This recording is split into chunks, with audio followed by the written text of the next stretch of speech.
Well, we got ourselves a bit of a throwback today. A little bit of a classic. Kicking it old school, as the kids would say. And with intent, the throwback theme song this morning. I know you're way too clever for this, right? You have already put all of the pieces together. The big announcement that I'm supposed to be making right this moment. The theme song deliberately chosen for this May the 1st. Have you got it pieced together? Okay. Hang on, Sherlock, for one quick second, because I must begin with a quick mention of the night before. Oh, you Kitchener Rangers. You thrilled us for 7 months. 47 wins, 100 points. Every time we went to the Memorial Auditorium, we could almost be assured of a victory. What a season. I always struggle when it comes to an end. I will not tell a lie. I struggle more the older I get. I am getting so sappy and sentimental. It's pathetic. Oh, I miss it already. I don't think I'll mind the freer time that I have, but it's tough to say goodbye to those young men, that coaching staff that we've gotten to know very well. It's always tough when a season comes to an end, and especially when it comes to an end against those London Knights, right? Goodness gracious me. Anyway, thank you to the Kitchener Rangers for a great season, and thank you, yes, you, listening right now, for all of the engagement and interaction and loyalty to the Kitchener Rangers through the season. You make it fun. You make it a lot of fun. It was a great season. To the most important matter at hand today, the announcement I've been warning you is coming. Well, that time has arrived to make that announcement.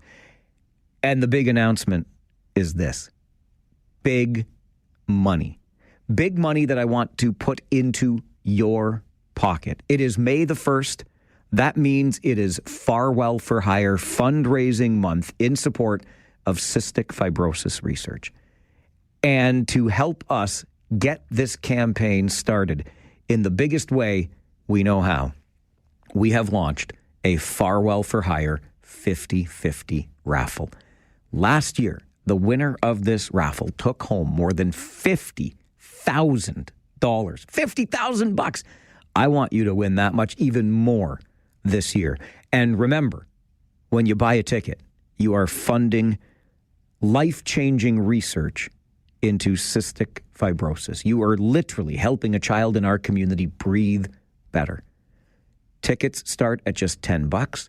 If you go to cf5050.ca right now, it's launched. We are launching it at this moment. If you go to cf5050.ca right now, you can buy your tickets. Let's get that jackpot moving. And just as an added incentive for you, we have an early bird prize available thanks to our good friends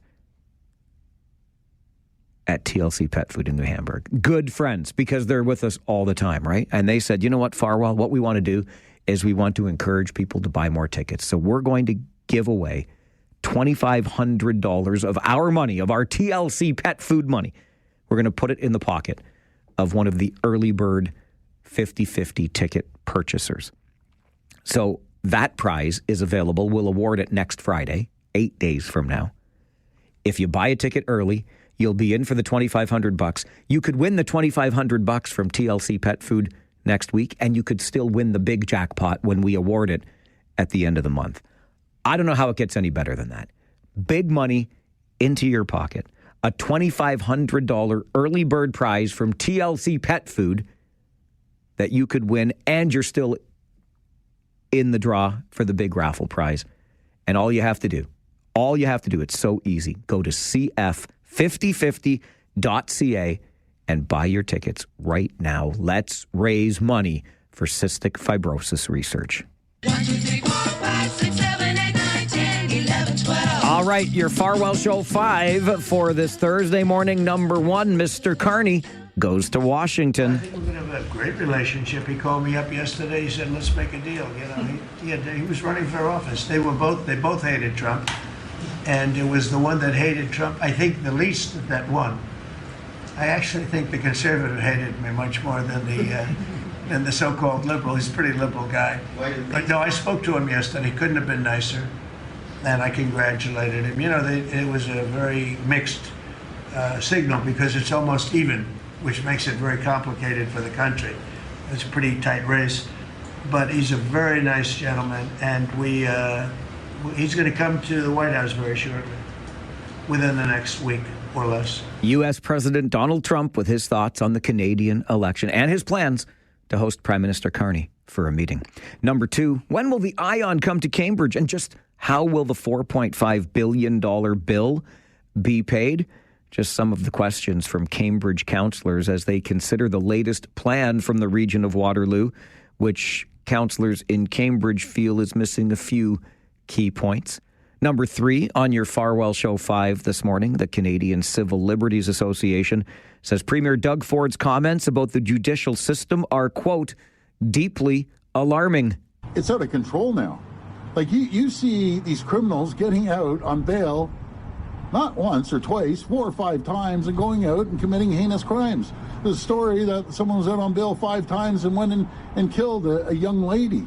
This is absolutely ridiculous how these judges keep letting people out over and over and over again. I'm just done with it. The Civil Liberties Association says respecting the independence of the judiciary and the rule of law is necessary for a fair criminal justice system in Canada. Number 4 on your Farwell Show 5 this morning, the Kitchener Rangers season came to an end with a 4-2 loss last night to London. The Knights sweep the Western Conference final in 4 straight games, and now the Rangers will reflect on what was a fantastic season. It hurts for the moment, but I think as the months go on, we'll remember a great season with our Kitchener Rangers. And number 5 on your Farwell Show 5 this morning, the Farwell for Hire campaign is underway for a 12th year, and the Farwell for Hire 50/50 raffle is a big part of it. That has just launched as of 12 minutes ago. If you go to cf5050.ca right now, you can buy a ticket in the Farwell for Hire 50/50 raffle. Tickets start at just $10, and if you buy now, you're in for our first early bird prize, $2,500 from TLC Pet Food. That prize to be awarded next Friday. Get your tickets now and help us raise money for cystic fibrosis research. cf5050.ca. We're going to take a break. When we come back, what do you think you would do if you won more than $50,000 in the Farwell for Hire 50/50 raffle? Well, you're going to meet the woman who did just that last year. Stay with us. This is the Mike Farwell Show on 570 News Radio and Rogers TV. Well, this is fun. I love in-studio guests every day, but when they are in-studio guests, allowing us an opportunity to update you on something pretty cool that happened, it's even better. And I'm just going to be honest, because it's the only way I know how to be. When the in-studio guests are this darn cute, it makes it so much easier. Charlotte and Margaret are here with Mom Emily, and Emily Runstedler is the winner of last year's Farwell for Hire 50/50 raffle. It was more than 50,000. 53? Is that 51? 50 plus. Yeah. Okay. $50,000+. Do you remember the morning that I called you to say that you had won? Yes, I was writing report cards sitting on my porch, and I saw a call from Rogers, and I thought, did I win? I had put in for tickets for a concert. I was like, oh, maybe it's that. And then, no, it was way better. It was way better. We awarded you a prize of more than $50,000. So you thought, did I win? I put in for concert tickets. How did you find out about the Farwell for Hire 50/50 raffle last year? We listened to Chime a lot in the mornings, and they had been promoting it. So I was like, why not? I used to babysit a girl with my friend, and she had cystic fibrosis, and might as well. Like, why not? There's a chance I could win, but it's going to a good cause anyways, so Why wouldn't we? And our friends Brady and Tara are supporting again this year, as are Robin and PJ on Country 106.7, and we're fully behind it here on 570 News Radio. What did you do with the money? We bought a new car. Is it a nice car? Yeah. What color is it? It's new to us. It's red. A red car. A new to us car. Yeah, I just got a new to me black car. It's fine, yeah. So a new red car. Yes. All right. It sat in the bank for a while trying to figure out what to do exactly. So I needed a new vehicle. I had said that when I was on the air with you guys. So that actually didn't happen until about a month ago. So my last one stayed around for a while. And then we did a little bit of home renovation with a few thousand. And it has 3 rows in it. 3 rows in our car. Oh, wow. Yes, pretty nice. And then, a little bit sitting in there yet, so we can do something else fun later or just have a little bit of savings. Good for you. So it wasn't all just impulsive, spontaneous, I just got 50 grand. I'm going to go and, funny money. No. You are so responsible, Emily. Thanks. All right. Margaret, what about you? Charlotte seems to be very excited here. But you are the one that said, Mom, we should save some of this money, eh? Did you say that? No, but I remember the first question I asked my mom, and she told me is like, I really wanted to go to the sleepover camp. I was like, my mom was like, you have to pay for something. And I was like, when she told me, I was like, does that mean you can pay for all my camp now? So we wanted to pay for a sleepover camp. We ultimately got a new to you red vehicle with 3 rows of seats. Yes. Do you each get your own row, Margaret and Charlotte? Margaret sits in the front seat with Mom, and then I get to sit in the back or the middle seat. Okay. So Charlotte's up front with Mom. And Margaret's up front. Sorry, Charlotte's right in front of me. They look the same. And then in the second and third row is where you hang out. Okay. All right. So, Emily, what would you say to somebody that's thinking of buying a 50-50 ticket in the Farwell for Hire raffle this year?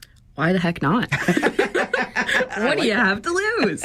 Yeah, like the highest, I think, ticket package is $100 for 500 tickets. Like, with the price of anything now, you can spend $100 so fast going to a good cause, and somebody's got to win. It could be you.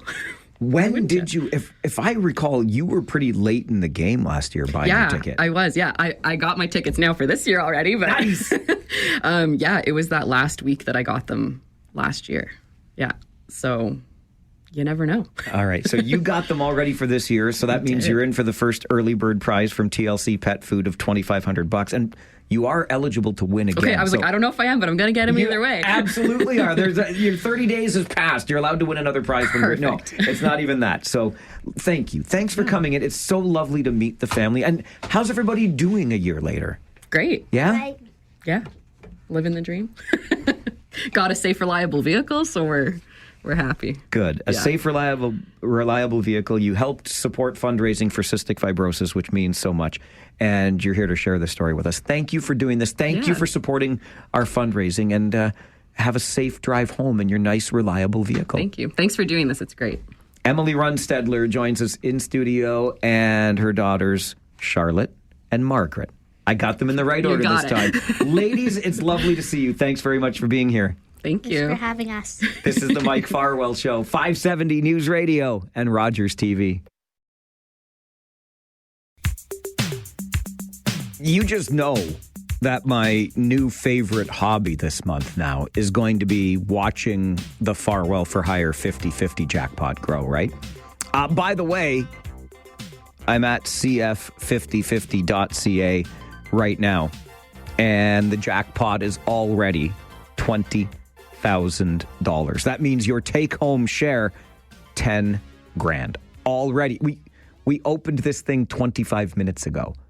Okay, and the take-home prize is already $10,000. You just heard Eric Cuttis from TLC Pet Food saying $2,500 early bird prize when you buy your tickets early, like Emily Runstedler, last year's winner, who was just in studio with us, already did. She's got her tickets, and we'll award that first early bird prize next Friday, May the 9th. But you can win the early bird of $2,500 cash right in your pocket, tax-free cash. And you can win the big jackpot, which is already at $20,000. The take-home prize is $10,000. Tickets at cf5050.ca. and a friendly name and a familiar name on my phone line this morning. David Schooley. Good morning, negotiator. Mike, how are you? I'm feeling great. I mean, I'm still a little bummed from last night's hockey game, but what a way to start the day. Yeah, you know what? What a season. It was a great season. Wow. Yes, They sir. played hard, and it's only, I'm sure you're counting the days till the next season starts. It's only about 4 months, right? I know. It'll be here before we know it. Heck, development camp is like next week already. Right. And you know what else is happening? Panthers season openers on the 18th of May. That's something to celebrate at Jack Couch Park. Love it. But most importantly, today I have my 500 tickets. Oh, you already got in on the 50-50 raffle. Yeah. You sly devil, you. Good job. I know Emily, we're rooting for Emily again this year, but, I'm going to try my luck. Maybe I'll get the early bird. But speaking of early birds. Yes, sir. We stacked up a couple of houses for you already, Mike. Wait, so you are once again doing the, hey, Farwell, come put the sold sticker on the sign, and you're going to make a donation for every house you sell? Yes. So $1,000 donation for every house that we sell until the end of the campaign goes directly to Farwell. But the catch here is you've got to come out and put the sticker on. I will be there. Sticker, right? So we've got a couple. We sold one last week, and we did a conditional offer on a cute little house out in Ayr yesterday. So hopefully that'll firm up on Saturday. So yeah, real estate. We're back in the real estate business, hot and heavy. Things are looking good, and we're stocking them up for you. So get your running shoes on. I've got them on, my friend. David, thank you so much. You do this, I don't know how many years. This is 4 or 5 now that you've been doing this, and it's so generous of you. Thank you very much. We wish you well, and keep up the great work, Mike. Thank you, sir. David Schooley, the negotiator. Look, I'm getting jobs already. I am for hire this month. And David Schooley will donate $1,000 for every home he sells between now and the end of May. And he's already got a couple, $2,000 in our fundraising total. Amazing. Thank you. Hey, if you want to hire me, you know how to get in touch with me, okay? This is the Mike Farwell Show. 570 News Radio and Rogers TV. We're responsible for making decisions for our township. I'm not really concerned with the rest of the region is doing. They need to do what's important to them. They need to do what they feel is right. Whether they're all trying to get us all to move in the same direction, which they obviously are, sometimes we got to say, no, I don't think that's in the best interest of where we are. It's the same thing that we've talked about with several things. You can't lump the same rules in straight across the board. And when you just say, you know what, I don't want to deal with this, so we're just going to ban it. I don't think that's a good attitude to take. I think that we need to work with the community, and we need to understand that our community wants to have some freedoms of expression. That is Derek Ostner, Ward 2 councillor in North Dumfries Township, as the township discussed a potential fireworks, well, they discussed the bylaw, which could have followed suit with some other municipalities in our region, Kitchener, Waterloo, considering strongly an outright ban on the sale of fireworks within the municipal boundary. Sue Foxton is the mayor of North Dumfries Township, joins us on the show this morning. Mayor Foxton, good morning. Good morning. How are you, Mike? I'm doing very well, thank you. How are you? I'm good, thank you. Glad to hear it. It sounds like we have, similar to speed enforcement, the townships maybe to be treated a little bit differently than the urban areas of our community, this time when it comes to fireworks. What was the discussion like at council this week? Oh, it was really good. It was sort of a little bit ironic because no one in the township sells fireworks. So a ban on selling of fireworks to me was sort of interesting. Because you're not selling any there. But what if I bought some fireworks, say, in Cambridge or in Kitchener? Could I visit a friend in North Dumfries and then use those fireworks? Of course. If you follow our regulations on the nights that you can use them, of course. So what do the regulations currently look like in North Dumfries? We basically go by the holidays. So the major holidays that, Canada Day and such. But we also allow for the day after if it's raining on the holiday. Right. So if we have pouring rain on July 1st, you can do the fireworks on July 2nd. So why, if there are no fireworks being sold in the township, were we discussing a bylaw that could prevent their sale? Would that just make it formal moving forward that no fireworks would be sold within the township boundaries? I don't know if the staff were looking at that or were looking at being consistent with the other areas. But as I said, it does seem a little silly. And if we did sell fireworks in the township, it's not like we have a ton of people coming in to sell them. Usually our local grocery store would have a display on. I don't see it as an issue.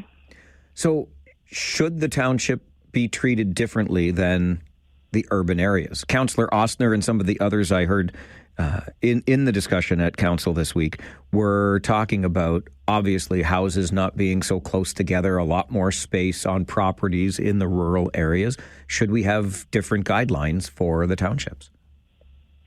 I think that the beauty of Waterloo Region is the diversity and the uniqueness of the 7 municipalities. And to some extent, we have to cherish that. I don't want high rises everywhere where there's very little green space. I love the idea of the Canadian dream. You know, even if it was a wartime home, it had a front yard and a backyard, and everybody had a tree on their property and a swing set for their kids.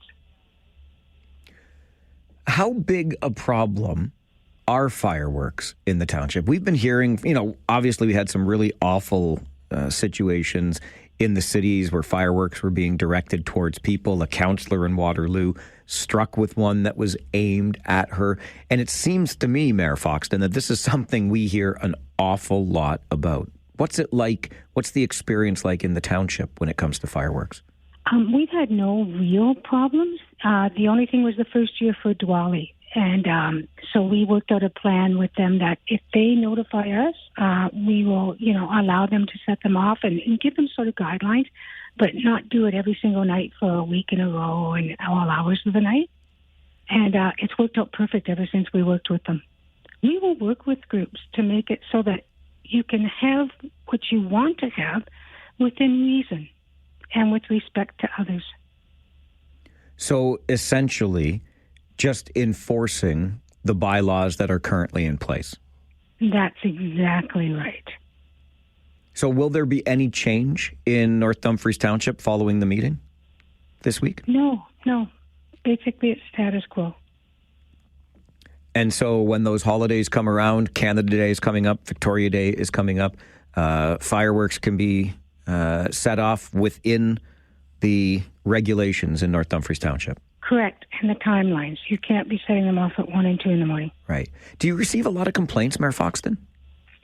Only from people, very few, and it's only with people that have dogs. And I don't know how to resolve that one.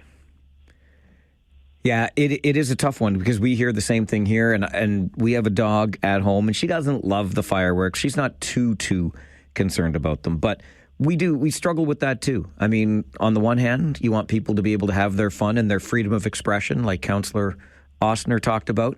And on the other hand, you want people's pets to, be safe, not deal with any sort of trauma. And I guess this is the balancing act we get in a growing community. Yes, exactly. Mayor Foxton, I appreciate your time on the show this morning. Thank you very much for being here. You take care, Mike. You too. Bye-bye. Bye-bye. Sue Foxton is the mayor of North Dumfries Township, and as you heard in the clip that we played at the beginning of that conversation from Ward 2's Derek Ostner, things are different in the townships, and he believes that people want to still have this freedom of expression, which is, hey, we're celebrating, and we want to celebrate and light up the sky with fireworks. Yes, we hear more and more complaints about this. I think it is twofold. One is there are more of us living more closely together. And frankly, we are a little bit less tolerant these days. We want our peace and quiet. We don't want people breaking the rules, and we're more likely to make the calls when those rules are broken. I think that's why we're seeing the cities move in the direction that they're moving.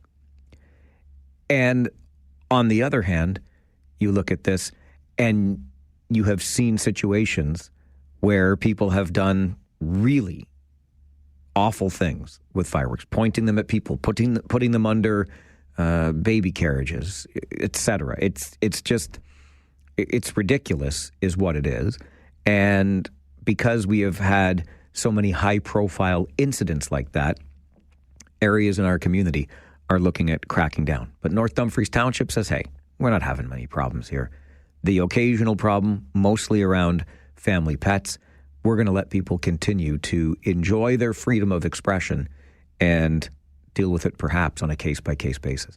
It's interesting the township moves in this direction while cities are looking at an outright ban on the sale of fireworks within the cities. But just imagine, you ban the sale of fireworks in Kitchener, and do you buy them in Guelph? Do you buy them in Cambridge? Do you find another source and then set them off anyway? I tend to lean North Dumfries' way here. People are always going to break the rules. I think what we have to do is enforce the rules that we do have. And let's stiffen the penalties and make sure those who use the fireworks inappropriately are appropriately punished for doing so.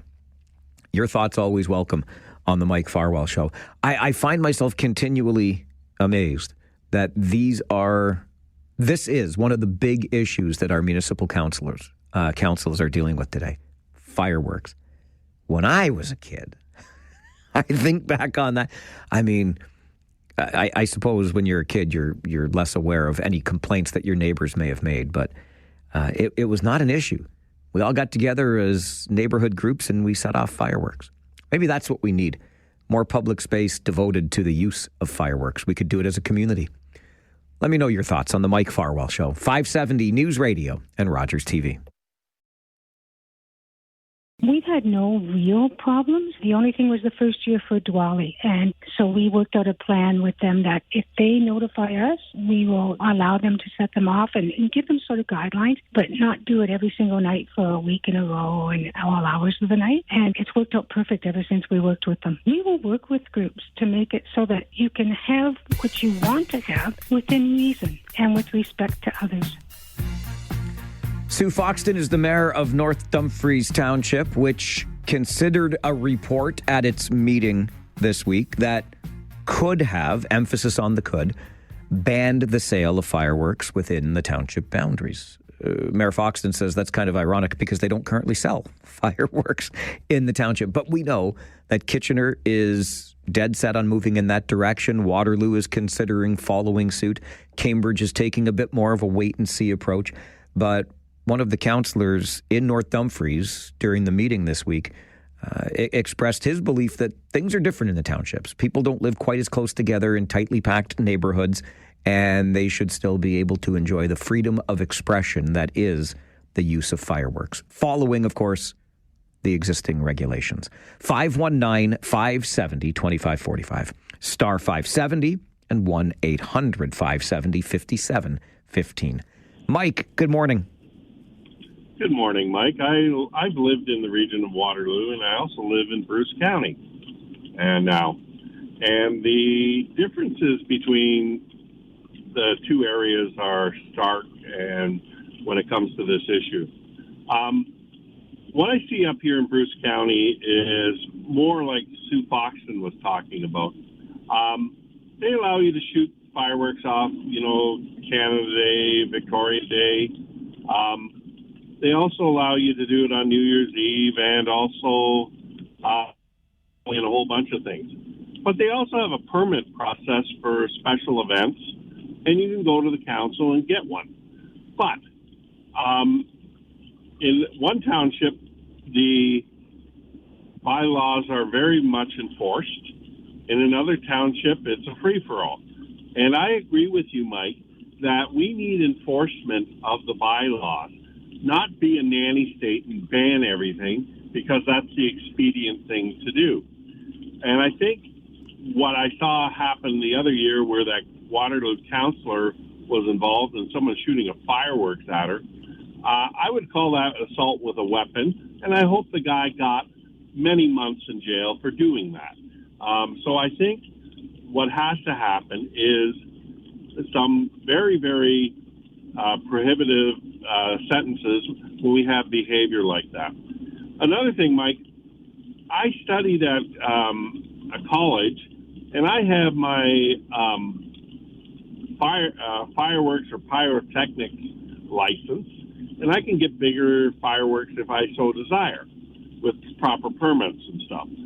But I think we also need some fireworks safety courses as well, too, Mike, because maybe in some city areas it may not be feasible to set those darn things off because of the space you require to set them off. That's my thoughts, Mike. All right, Mike, thanks for the thoughts. Many of them there. We'll go to Eric next, get his thoughts. Good morning, Eric. Morning, Mike. Again, we're talking about fireworks. Honestly, I don't think we have responsible people anymore. I love fireworks so much. I love lighting them off. I live in an area now where I just know I can't light them off because of where I'm located. I'm located close to the former St. Mary's Hospital. And it's just, bylaw needs to enforce it, and there needs to be steep punishments for people that light them off when they're not supposed to. We had people were lighting them off this weekend. I don't understand why. But that's just my point. Like, people either need to take up the responsibility and know what their responsibilities are for, or if they lack that, they need to be punished for it. Thanks, Eric. I appreciate the call. And, you know, Mike and Eric get to the same core issue here, right? And that is the irresponsible or reckless behavior exhibited by some. And it's really unfortunate because it becomes the situation of the few bad apples spoiling the whole bunch. But I kind of lean Mike's way when he talks about the nanny state. Like, my goodness gracious. And I know, like, is the ability to set off fireworks a hill to die on, so to speak. But it's frustrating, right? Because if you are of a certain vintage, you certainly have been known to enjoy fireworks throughout your life. I remember how exciting it was, and I recognize this is coming from a place of privilege, but having had the opportunity to go to Walt Disney World when I was a kid, and the fireworks displays they would put on nightly were just the most spectacular things. And I love going to minor league baseball games in the States because they always have fireworks after the games. And anyway, it goes on and on. But so many people seem so hell-bent on breaking the rules, doing whatever they want with complete disregard for their neighbors these days, that this is where we end up, that our municipal governments are considering banning us from using, even buying the fireworks within city limits. That does seem a little bit heavy-handed. And the challenge, of course, is you cannot legislate courtesy. You cannot legislate good behavior. And frankly, you can't catch the person who's exhibiting bad behavior when it comes to fireworks, because by the time bylaw arrives, the person who sent off the firework, because the phone call came in, the complaint, the email, whatever, by the time they get there, the offender is long gone. What do? You be nicer to people is what you do. You be more considerate of your neighbors is what you do. This is the Mike Farwell Show, 570 News Radio and Rogers TV.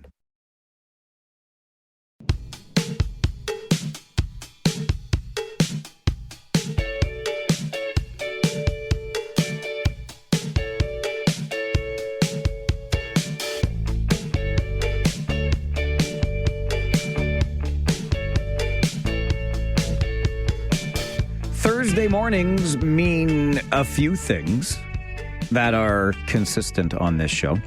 One of them being Throwback Thursdays. It's the first Thursday of the month. And on the first Thursday of every month, we're joined by our friends at the City of Waterloo Museum for a Throwback Thursday. And today, I am excited because we are tracing the history of beer and brewing in this community. I'm sure you know parts of it. You might learn more during our Throwback Thursday segment this morning at 11. Then at 11:30 on the Flipside, when we take a break from some of the heavier stuff and have some fun, we're going to talk about those foods that you eat that other people might think is in poor taste. Did you hear the story about the Vegemite controversy in Guelph? A cafe there with an Australian-Canadian owner selling the Vegemite spread, and then the Canada Food Inspection Agency, whatever entity it was, and no, you can't sell that stuff. It doesn't meet this or that within regulations, food regulations in Canada. And there was a little tempest in an Australian teapot if you will. But everything's fine. The Vegemite is back on the shelves, which just for me begs the question, why? Why would you want to consume something like that? So maybe you're the haggis type, or maybe you're the Vegemite type, or maybe there's something else that you will eat and people will look at you and say, that's disgusting. Well, we'll talk about that on the flip side this morning at 11:30. Right now, it's off to the 570 News Center for your 10 a.m. update. And then, how did fires shape the core of the city of Cambridge? That conversation is coming up on the Mike Farwell Show, 570 News Radio and Rogers TV.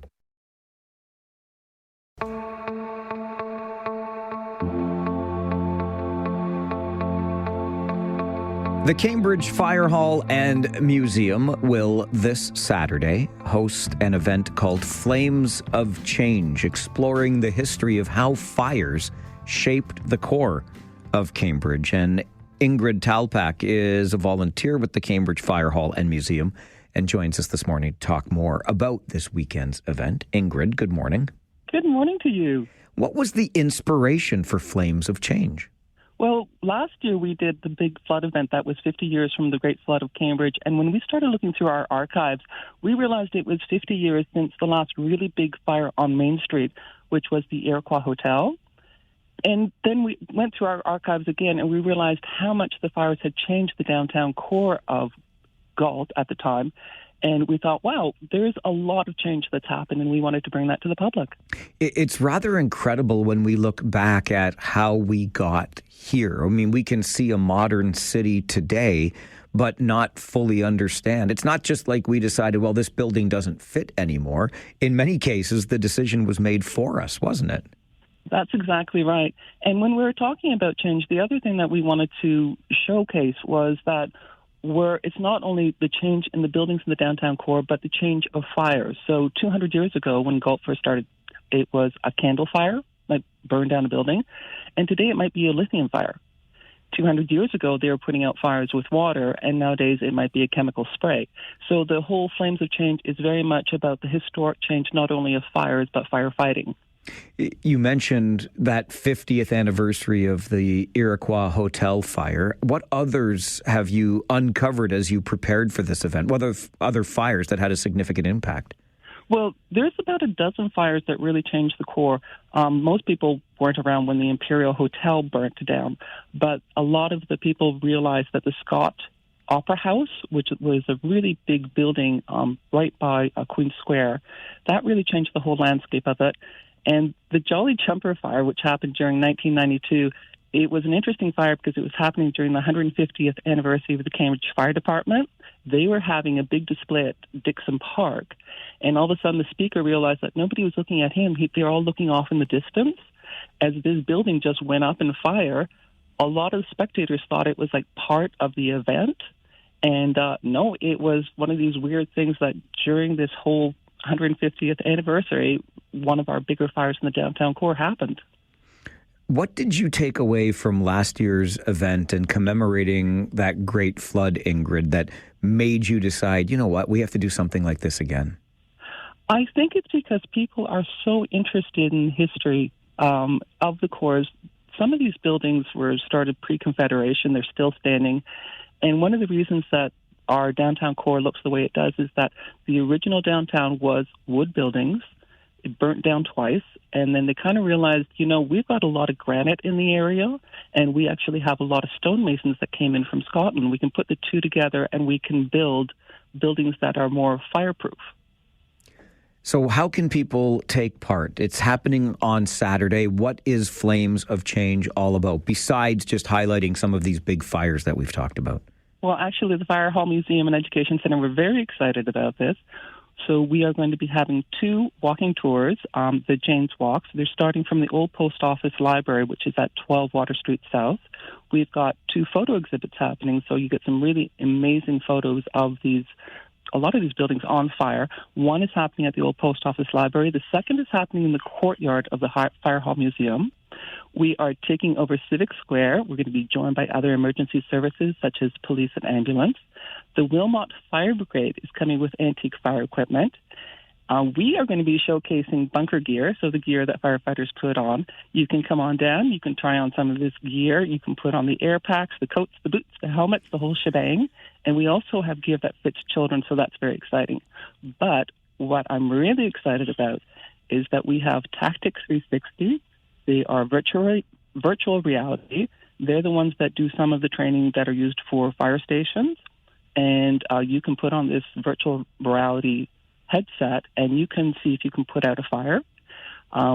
We're inviting children to try this. It's a lot of interesting technology that they can see. And it's going to be inside the Bowman Room along with other museums that are coming to join us for the day. I think that's all. Probably there's something else that I'm missing. My goodness, if there's more than that, Ingrid, that sounds. I love the idea of the virtual reality attempt to put out a fire. That sounds very interesting. It's very exciting. I haven't done it yet myself because I'm a little bit of a coward, but I will be trying it. What time does it all get underway? Okay, so it starts from 9:30. It goes till 2 o'clock. This is a free family event, so we're really hoping that people come out.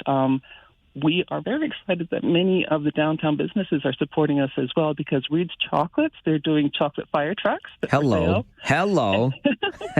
And 13 Food and Beverage, they've got a new cocktail for us called the Alarm Bell. So after the event is over, I'm heading over there and I'm going to be trying that out. Sounds like an incredible day. Ingrid, thanks very much for the work that you do. I know how passionate you are about it. And thanks for making time for the show this morning. Thanks so much. Ingrid Talpak is a volunteer helping put together Flames of Change through the Cambridge Fire Hall Museum. How Guelph's core was shaped through fires. How Galt burned and rose from the ashes. It all takes place on Saturday. Details online at firehallmuseum.ca. firehallmuseum.ca. I can't help but remember the downtown Kitchener of my youth that is so incredibly different today. And rumor had it, and this rumor circulated so often in so many different circles, you have to wonder if there wasn't at least a kernel of truth to it. But rumor had it that Kitchener's downtown revitalization plan was arson. I'm not saying the city did it, but so many buildings just mysteriously burned down, and in their places came the downtown Kitchener that we know today. How Galt burned and rose from the ashes Saturday. Details at firehallmuseum.ca. Sounds like a great day to learn more about how the core of Cambridge was shaped. All right, we're going to take a quick break. When we come back, did you grab your Tims this morning? While you were there, did you grab a Smile cookie? You know you love those Smile cookies. I know I love those Smile cookies.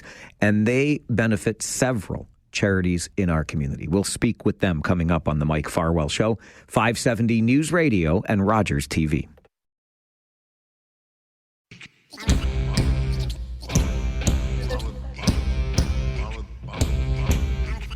Well, I started my day with a bunch of cutie patooties in the studio with their mom here, Emily Runstetler, who had won our Farwell for Hire 50/50 raffle last year.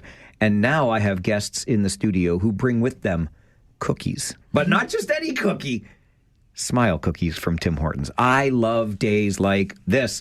Thanks for stopping by, Lisa Talbot, the Executive Director at Kids Ability. Great to see you. Good morning. Great to see you, Mike. I'm very happy to be here. Diane McLeod is with us as well, the CEO at the Cambridge Food Bank. Good morning, Diane. Good morning. And Erin Morahan joins us by phone this morning. Erin, of course, the Executive Director at Nutrition for Learning. Erin, good morning to you. Good morning, everyone. It is so great to have the three of you here. And thank you, by the way, for bringing Smile cookies. That's wonderful. Lisa, let me start with you. Tell us a little bit about Kids Ability and how us buying Smile cookies can help the work that you do. I'm very happy to do that. So we help over 17,000 children a year with physical, developmental, and communication disabilities. And we help them by providing pediatric rehabilitation. So helping a child to say their first words, take their first steps, helping a child to ride a modified bike. And that is what your Smile cookies actually help to do. They are helping to support our therapeutic recreation program so kids can be kids. Kids can learn how to ride a modified bike. And we've had mom and dad in tears because wow, they can go for a bike ride as a family. That was something maybe they weren't able to do before. So when you buy a Smile cookie, you're making a big impact for kids and families in our community and for three wonderful charities. How many families, Lisa, are we serving through Kids Ability these days? 17,000 a year. Wow. Yeah. Yeah, that's a big number. It is. That's a big It number. is. And we serve Waterloo Region and Wellington County, so it is a large service area. All right. Diane, at the Cambridge Food Bank, I had the absolute privilege a couple of months back to have a tour through the facility. It's incredible what you're doing and how you're doing it in the space that you're doing it. But tell us a little bit about where we're at when it comes to food security and the challenges you're seeing at the Cambridge Food Bank.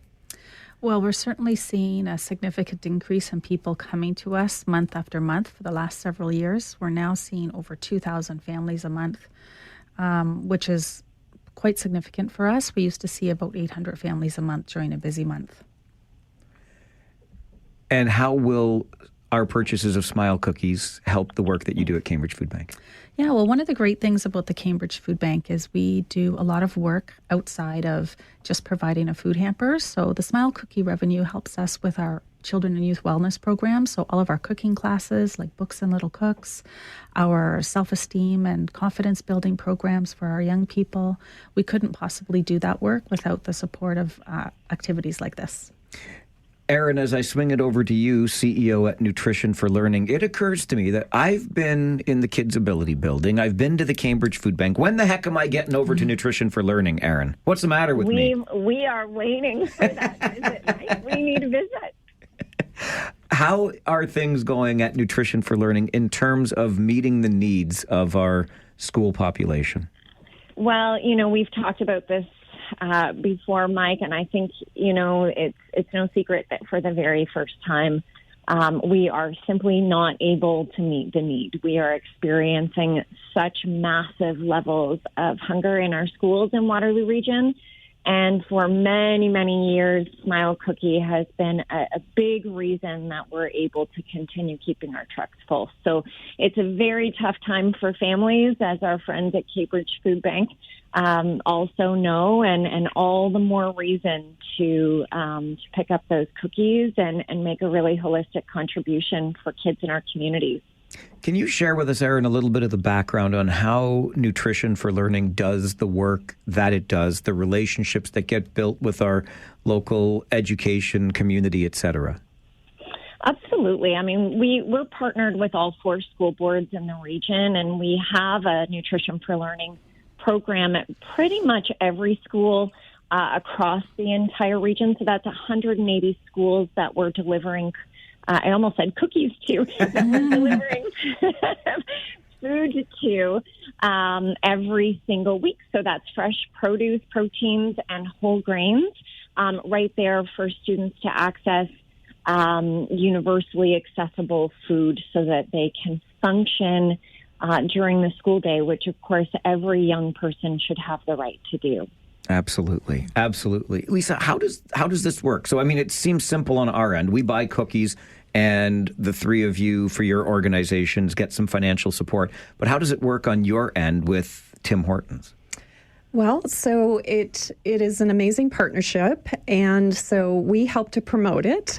Hence, we're here today, and thank you for having us. And so we promote it on social media. We promote it to our community to get out and buy a cookie. We also have volunteers. We've had over 150 volunteers in the stores helping to decorate the cookies, because that's a huge undertaking for all the employees at the stores. So it's just a fantastic partnership, and it's, as I probably mentioned to you before, it is calorie free when you are supporting charity. So get as many as you want. They are the most delicious cookies. If you've never tried one, this is your time to go and try one. So the 4 that I've already eaten, calorie free today. Calorie free all right. week long. Diane, have you ever had the opportunity to make one of these Smile cookies? I have, Yeah. yes. And I'll bet you're better at it than I ever was. Well, they were pretty awkward looking, but I also got the chance to decorate with some children and youth from our programs, and they just have a great time doing it. They love it. Erin, what about Nutrition for Learning? Have you been involved in this campaign before? I feel like you have. We have. I want to say this goes back many, many years, since probably the beginning of Smile Cookie. And, Diane knows, everybody here knows, those cookies are really tough to decorate. You know, if you ever go through the drive-thru and you open your box of cookies and you're thinking, these cookies have a bit of a funny expression, there's a good reason for that. It's harder than it looks. It might always come out looking like weird alien-like figures. Yes. Yeah, exactly. Okay. Do we have any figures from what's been generated in the past for these? Yeah, Lisa? Yes, for Kids Ability last year, we received over $130,000. So it's a very big impact in our community. Yeah. And Nutrition for Learning in Kitchener-Waterloo received the same amount. So a huge impact. We received a little bit more because because we share proceeds in Cambridge as well, because we serve every single school in Cambridge. Our Smile Cookie campaign last year raised just under $190,000. Wow, I love it. And Diane, for Cambridge Food Bank? Yeah, so we share the Cambridge stores with our friends at Nutrition for Learning, and we made about $60,000 last year. That's unreal. You know, ladies, I just started this Farwell for Hire fundraising thing, and I put in, I dig in gardens and wash windows, and I don't make no $190,000. Like, come on. This is fantastic. So all stores in the region, is that where when we buy a Tim Horton, when we buy a Smile Cookie at local Tim Hortons, Kids Ability, Cambridge Food Bank, Nutrition for Learning, benefiting. That's right. This is fantastic. Thank you all for making time for the show today. I'm going to quickly dismiss you so I can eat more of these cookies that are here. But thank you for the work that you do and for being here today. Thank you, Mike. Thanks for having us. Thanks, Mike. Thanks, everyone. Thanks, Erin. Erin Morahan, the CEO at Nutrition for Learning, Diane McLeod, who is the CEO at the Cambridge Food Bank, and Lisa Talbot with us, the Executive Director of Kids Ability. On the Mike Farwell Show, 570 News Radio and Rogers TV.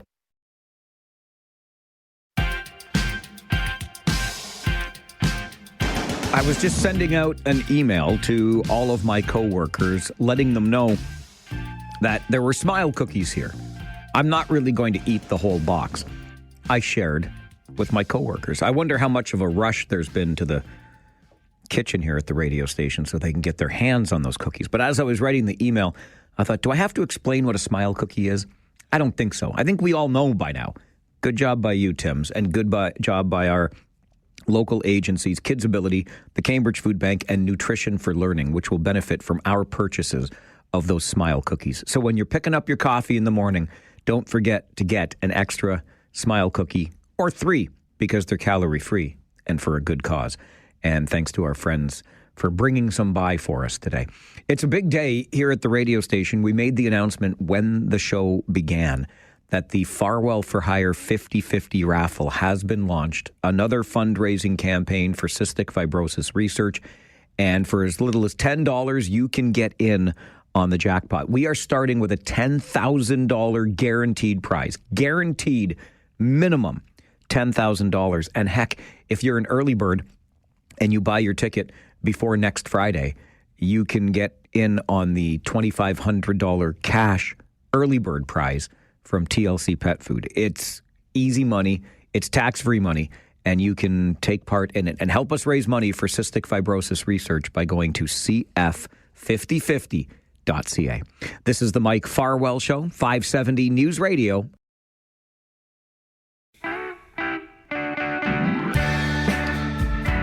I am going to file this under the category of seemed like a good idea at the time. It took an unexpected turn, but the end of the story is worth the wait. That is for sure. We are joined this morning on the show by marathoner Dan Johnson, who hails from nearby Port Dover. Dan, good morning. Good morning. How are you? I'm doing very well, thank you. How are you? I'm okay. I'm healing and recovering from significant ankle injury, but yeah, doing okay here. Healing and recovering. I'm not surprised after I read the story of your Boston Marathon journey. Let's start with the why. Before we get to the unexpected turn this journey took for you, why did you set out to run the Boston Marathon? Oh, man. So the Boston Marathon is, it's the race of all races in the marathoning world. It's on the bucket list. It's a world major. It's something sort of at the top. It's iconic, and also it's very hard.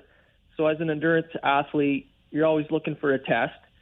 And for me, I've got to have a challenging event sort of to keep motivating training and stuff. And so I've done quite a bit of triathlon, even Ironman triathlon, and some pretty cool events I've got to be part of, and have some friends in my endurance community that said, Dan, you got to do Boston at least just one time. And so a few years ago, I started putting the plan together for about a 3-year plan to get to the point where I could be fast enough to qualify for Boston, and then get down there to give the course a go and see how I could do against it.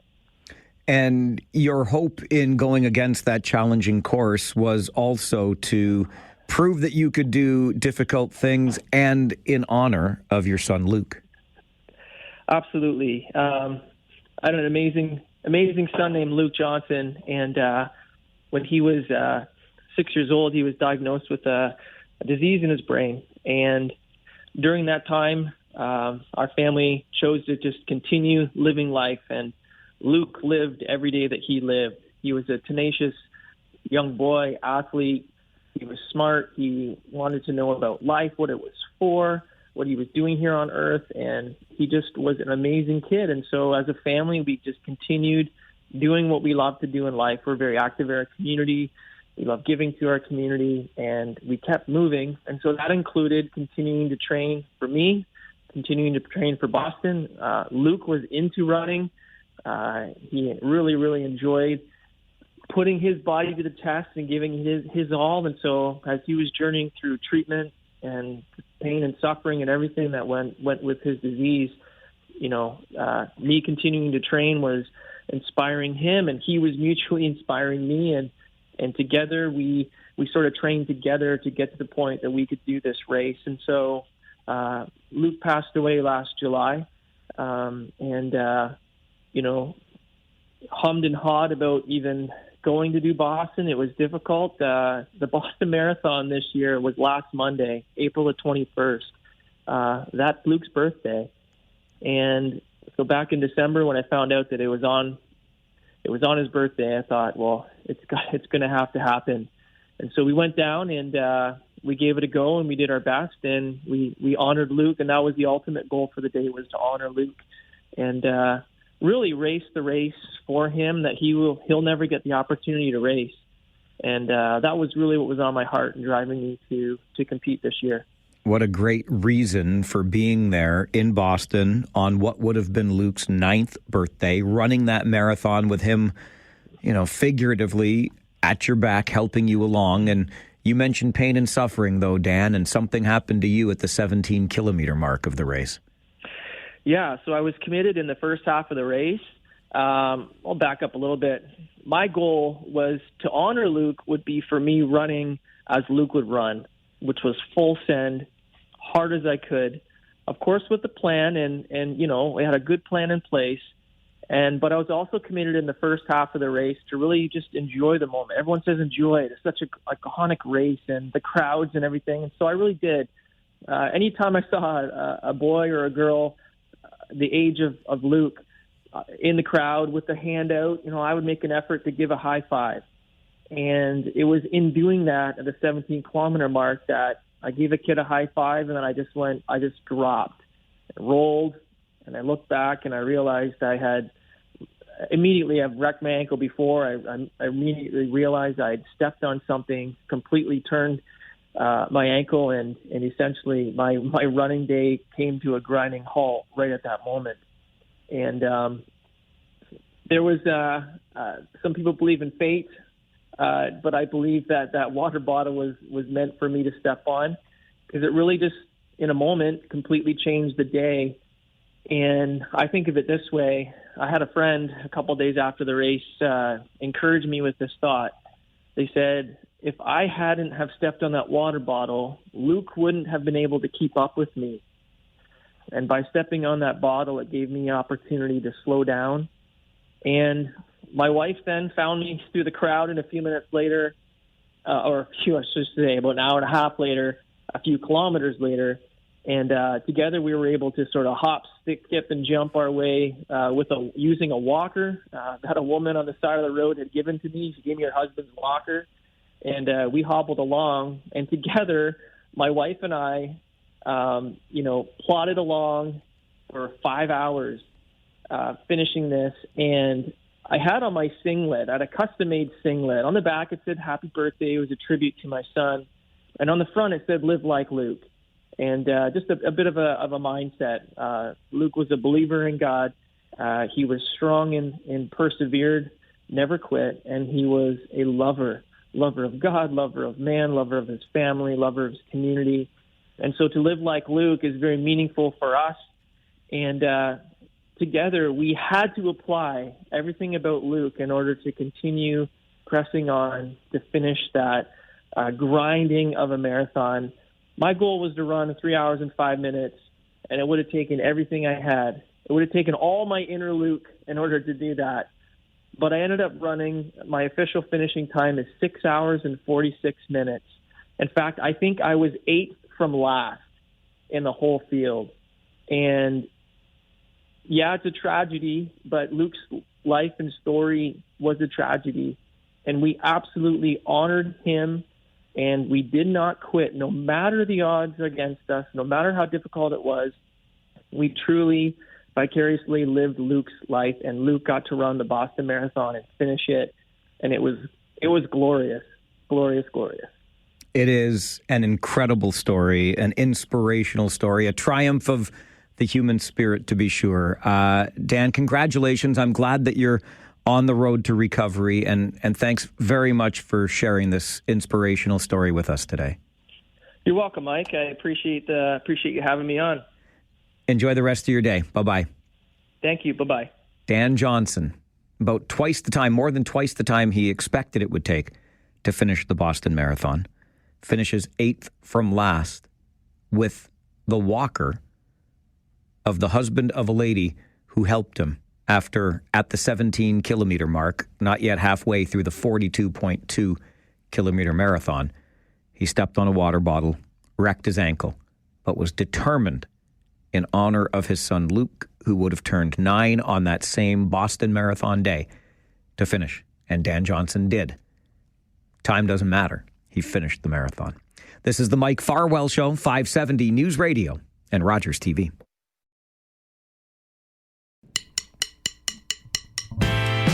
A new season at Stratford is about to get underway. The iconic festival posted a deficit of just over $1 million last year, but hopes to reverse that trend this year, of course. Anne Swerdfager is the publicity director for Stratford Festival and joins the program this morning. And Anne, let's start with this year's lineup itself. What is in store at Stratford this season? Well, it is a very busy time at Stratford right now. It's what we call tech, which is when the shows are just getting ready to go before an audience. So they're having a couple of dress rehearsals. Actors are trying on their costumes for the first time, trying out their costumes for the first time on stage. Everyone's making sure that the music cues, the lighting cues, everything is going absolutely perfectly. So it's a very busy time, and we have already got a couple of shows on stage. We have even more hitting the stage this weekend, and in total, we will have 11 shows. There's a really broad variety, and these 11 shows play simultaneously. So when you come to Stratford, you've got lots of choice. What's that choice? We have 2 fabulous musicals. Annie, which appeals to people with children, even actually really young children, and it appeals to people who don't have children and who just want a really fun night out. And it's a fabulous musical, lots of big dance numbers, songs you will never forget or have not forgotten since Annie first came out back in the 70s and has had so many iterations. we have another musical called Dirty Rotten Scoundrels, which is a hilarious, truly, really, really funny musical with songs less that we've heard of before, but so tuneful. I really loved it, and it is full of laughs. It's based on the movie Dirty Rotten Scoundrels that had Steve Martin in it. It's I guess that's getting back a couple of decades when that came out, but it was such a popular film that they developed a musical out of it. I remember the film well, and I still enjoy Steve Martin to this day in Only Murders in the Building. So. Oh, yes. I watch that, too. It's so fun. It certainly is. Very different. Yes, that too. Speaking of fun, we are talking about a festival in Stratford that is internationally renowned. It's iconic. It really, in so many ways, defines the beautiful city of Stratford. But we talk a lot, too, lately, Anne, about the arts and culture space and the role that arts plays in our communities. How are we positioned in Stratford with this festival? Well, you raise a good question. People are worried about so many industries at the moment, aren't they? And as things get rocky, it's important to know that theater has survived for more than 2,000 years. And we are very fortunate here in Stratford to have the festival. My father was actually one of the original actors and went on to be the executive director of the festival. So I've followed the festival for most of all of my life, really. And we're here in Stratford. We were suffering a major economic recession. The railway shops had largely closed, and the last few parts of it were going to be shut down as well when we moved from steam to diesel engines. And Stratford was looking at being, a ghost town. It was really needed an economic jolt when Tom Patterson came up with this idea of a Shakespeare festival to save the economy. Absolutely ludicrous, but it worked. Today, we bring in or generate $277 million a year in economic activity, provide 2,000 jobs, $55 million in taxes to the three levels of government. It's really the engine that drives Stratford and makes it a beautiful and interesting place to live as well. Obviously, and the relationship with our friends immediately next door south of the border is not the best currently, and you would rely on tourism as part of your festival's revenue. Any concerns about the impact of this relationship and the attraction to the festival this year? Well, we always have concerns about attracting that American audience because it is important to our community. They're big spenders. Speaking of Dirty Rotten Scoundrels, the musical. So, because of course, usually their dollar goes further here. And so we don't like it when Americans aren't easily able to get across the border, when there's something that's getting in the way. There have been a few things over the years. SARS, if anyone remembers that word, certainly was a problem. Of course, the border was closed during COVID, and theaters were also closed, so it wasn't as big a deal at that particular moment. Everything was a big deal. And we usually about a quarter of our audience, in a good year, a quarter of our audience comes from the United States. And today, post-COVID, we're struggling to get back up to that number, but we're still around 18 to 20%. So still loads of Americans coming. But what's been really interesting is that each week we get a customer service comment report. Those of us who work in the admin offices, and for the last 3 to 4 weeks, I guess it'd be 3 weeks, every single one of the comments were Americans apologizing. Interesting. Yeah. A couple of them were saying we're afraid to come because we don't think that we'll be welcomed as Americans. And we're hoping that's not the case. I heard a terrific expression coming out of, I think, one of the arms of government that said, it's elbows up, but it's also open arms. And I think it's important for us to remember that the people who are coming to visit us here in Canada from the United States are not the people who are causing the problems. They're not the people to show our hate to or our anger to. they are the people we do need to welcome with open arms. So I hope that message is getting through, and we do see strong sales to Americans this year, but we also are seeing a few cancellations with people who are feeling a little trepidatious. We'll look forward to another great season ahead and really appreciate your time on the show this morning. Anne, thank you so much for being here. Great to talk to you. Anne Swerdfager is the publicity director for the Stratford Festival, a new season getting underway after the festival posted a deficit of about $1.1 million in revenues a season ago. This is the Mike Farwell Show, 570 News Radio and Rogers TV. This is the 1st of May, which makes it the first day of the Farwell for Hire fundraising campaign in support of cystic fibrosis research. I am officially for hire for things other than sitting here and doing this job. Although I will keep doing this job, but I can do jobs for you this month, and you can pay me by donation to cystic fibrosis research. You see how that works? We've raised more than $1.3 million over the past 11 years, and we want to add, well, as much to that as we can this year. I'm thinking of a number. Maybe if my beloved lets me share it, I'll share it at another point. But here's the thing. I'm going out right after the show today. I'm going to make some cookies at Dana Short Gourmet, and then those cookies will be for sale through the month, and you can buy them, and your purchase of those cookies will help raise money for cystic fibrosis research. We launched our annual 50/50 raffle this morning. Right here, made the big announcement on the show. cf5050.ca is the site you can visit to buy a ticket. Ticket packages start at just $10, and we've got a $10,000 guaranteed prize. So that's the minimum you'll win. Also, an early bird prize of $2,500 cash from TLC Pet Food. You can win the early bird, and you can win the big jackpot. Just go to cf5050.ca. Also, my friends at Block 3 Brewing in St. Jacobs, brewing another batch of Face for Radio IPA. You buy a beer, and a portion of every purchase is being donated to cystic fibrosis research.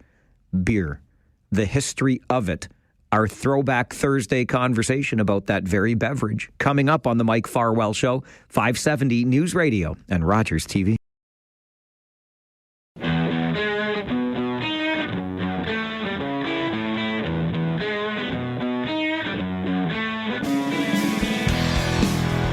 Well, here we are, the first Thursday of the month. May the 1st falls on the Thursday, so that makes it the first Thursday of May. You can't do it any other way. And on the first Thursday of every month, we're joined in studio by our friends at the City of Waterloo Museum to help us out with a Throwback Thursday conversation. Jennifer Huber is the Museum Program and Engagement Associate. Always nice to see you. Good morning.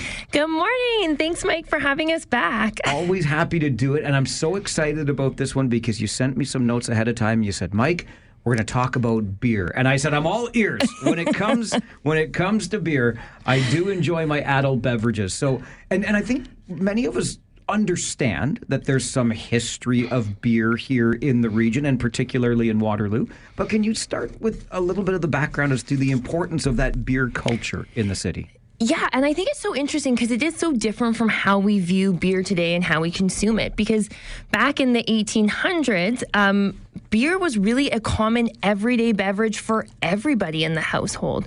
You know, if you're thinking about what there was to consume as a beverage, you have water, which was untreated. You have milk, which was unpasteurized, and coffee and tea, which were quite expensive. So for many folks, the safest options really were beer and whiskeys because they were either distilled or brewed and therefore a little bit safer to actually have. You know what? I might use that as an argument the next time I crack open a can. It's safer to drink, love. It really is.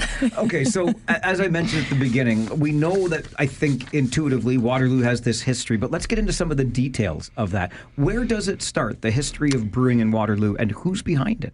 Yeah, so actually it starts with the Kuntz family. And David Kuntz was an immigrant who came over from Germany, and he brought the tradition of brewing beer, but also coopering with him. And believe it or not, he originally starts making beer out of a wooden tub and delivering it through a wheelbarrow. How do you trust that beer? A little less, I think. Fun fact about that. Years ago, and this is the month of May when I start my Farwell for Hire fundraising campaign, I got invited to a local seniors residence where they had a beer and butter tarts event, and we did bingo. And I met a 100-year-old woman who had roots. I'm forgetting her first name, and that's awful, but she was a Kuntz related to the family that started the brewery. Yeah, and that's just it. There's such a long history in our community for them, because then as David built his business, he started setting up shops and eventually settled on the corner of William Street and King Street, and he started putting up a brewery there. His sons take it over, and it really becomes like a huge community feature. In fact, it grows to the second largest brewery in Ontario, producing somewhere around 90,000 barrels of beer. That's absolutely incredible. Little old Waterloo. So did Mr. Kuntz and the family have any competition at the time? Oh, they sure did. Just down the road, if you can imagine.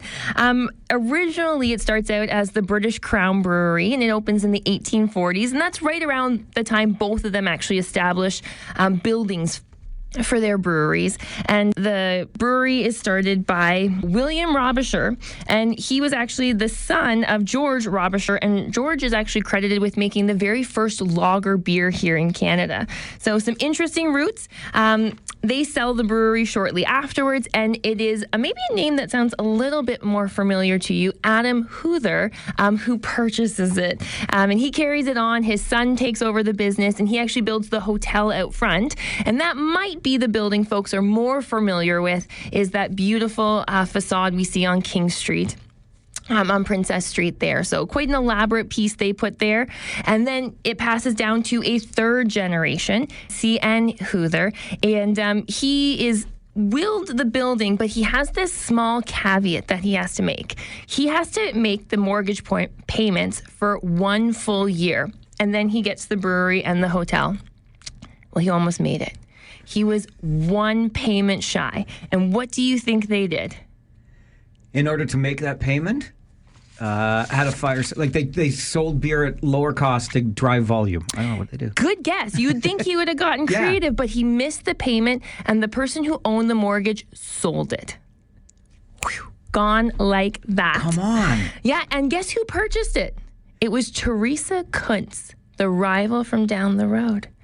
She was the widow of Louis, who was the previous owner of the Kuntz Brewery, and she actually turned it into a malt house. So a little insult to injury there. No kidding. That's wild. So when you talked about that early Kuntz Brewery at King and William, I think many of us remember that eventually becoming a Labatt Brewery. Now, to go back to something I was talking about, that's not the seniors residence I was at when I met Mrs. Kuntz. But anyway, what became of all of these breweries? So really, Prohibition was a huge impact in our local breweries that we saw in our community. And part of that was Prohibition, was the banning of not producing alcohol, but selling it. And breweries were trying to be creative during Prohibition. They made temperance beer, which was just a lower alcohol content. A lot of them got into pops, so they made things like root beer, ginger ale, right? Still getting those beer words in. But unfortunately, they didn't quite recover enough to make it out of Prohibition. And the Kuntz Brewery sells following Prohibition. And they sell to E.P. Taylor, who owned just a conglomerate of breweries all over Ontario. And he starts to kind of, I must think of it as collecting breweries and streamlining them. So he is the one behind Carling's. Black Label is one of their very famous brands. And then eventually we get into Labatt's, as many folks are quite familiar with.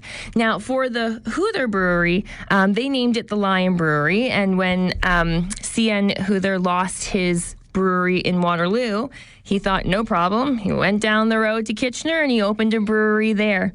Unfortunately, it shuffled hands a few times over, and in the end, it turned into brands like Blue Top Brewery, which some folks might be familiar with, Ranger, Dow. Those were just some of the different various names they tried to reinvent themselves with. Very interesting. Mm-hmm. Okay, we're in studio with Jennifer Huber. She's the Museum Program and Engagement Associate with the City of Waterloo Museum. It's our Throwback Thursday. We're talking about the rich beer history in Waterloo. I'm always here for it. And how about the rich beer history that continues today and the infamous or should I say famous, stubby bottles. We'll continue our conversation. Stay with us on the Mike Farwell Show. This is 570 News Radio and Rogers TV.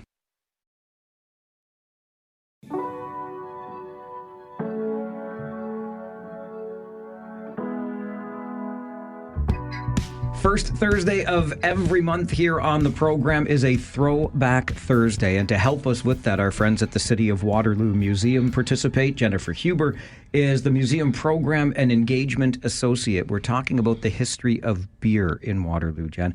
And we look around the community now, and I feel as though that there's a pretty rich history even today with all of the craft brewers popping up. But is there any connection to what we're seeing today and the history of beer in the community? Yes, believe it or not.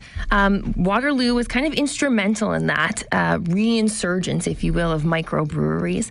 But what's kind of fascinating is we came out of Prohibition, we saw all these big breweries take over. You know, going into Prohibition, we had 64 small breweries all across Ontario. When we leave Prohibition, we're down to about 15, and it continued to whittle down. So really, our beer market was determined by some large, big breweries. Well, not everyone's a fan of that kind of streamlined brewery process. And maybe there's some folks, and I read a couple blogs where they argued that the flavor was taken down a notch. We weren't having quite as delicious beers as we could have. So there was a local gentleman, his name was Jim Brickman. He was actually in marketing at this time in the early 80s, and he saw an opportunity because he saw these big breweries, and he saw an opportunity that maybe we could get some more flavorful beer. Maybe we could take it back to its roots and really bring that story together. So he looked into what it would take to start a small brewery. And I don't know, he had no beer experience. So where do you think you start if you've never had brewing experience? You start at a big brewer. Ah, you steal ideas, you borrow ideas from them, right? You borrow it? Absolutely. Well, I like to think he went out to find how to get taste in beer, if you will. So he learned how to get taste, and he went out to try to figure out the flavors, the profiles, and the style of beer that he wanted to bring back to our community. So he went on what I like to call a little bit of a bender. I was just about to say, I wouldn't mind helping out with that particular job. Is this taste just right, Mr. Brickman? Let me try again. I know. It was probably more of a work trip, to be honest. But it was 29 different countries he went to with over 60 different breweries that he was tasting the beer at. Not a hard work trip, if you ask me. I kind of like that idea a lot.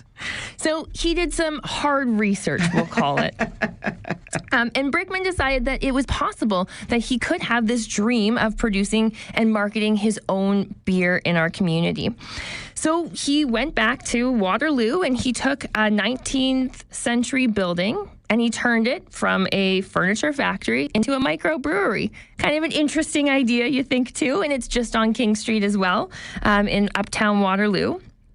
And today, with microbreweries being commonplace, he was really the first person in about 40 years to open a microbrewery in Ontario. So it just gives you that idea of just how rooted we were in those big companies of brewing beer. So he decides he's going to open his brewery. He starts brewing the beer. And in 1984, he opens the door for the very first time. It was December. We all know what that weather can be like. And despite that cold weather, the community wrapped around the building waiting to purchase his beer. So they had no problem embracing this microbrewery after that history of Kuntz and Carling and Labatt and all of the rest. You could say we've been a thirsty community from the beginning. Absolutely. Now, when we look around the region today, Jen, so many microbreweries that we can find. And I love that we get so much, and they collaborate with each other. But what are you seeing on the landscape locally today? Absolutely. It was really Jim that started that kind of movement. He was the first modern microbrewery to come back in, and I think he kicked the door open. Because if you visit really any community around Southern Ontario at this time, you will find a microbrewery in almost every single one of them. If you're in St. Jacobs, Cambridge, Kitchener, in Waterloo, we've had Innocente, we had Gold Crown Brewery. Lion Brewery came back to the Hoother Hotel for a while there. We also saw Abe Herb. We see it really starting to flourish and being supported in many different ways.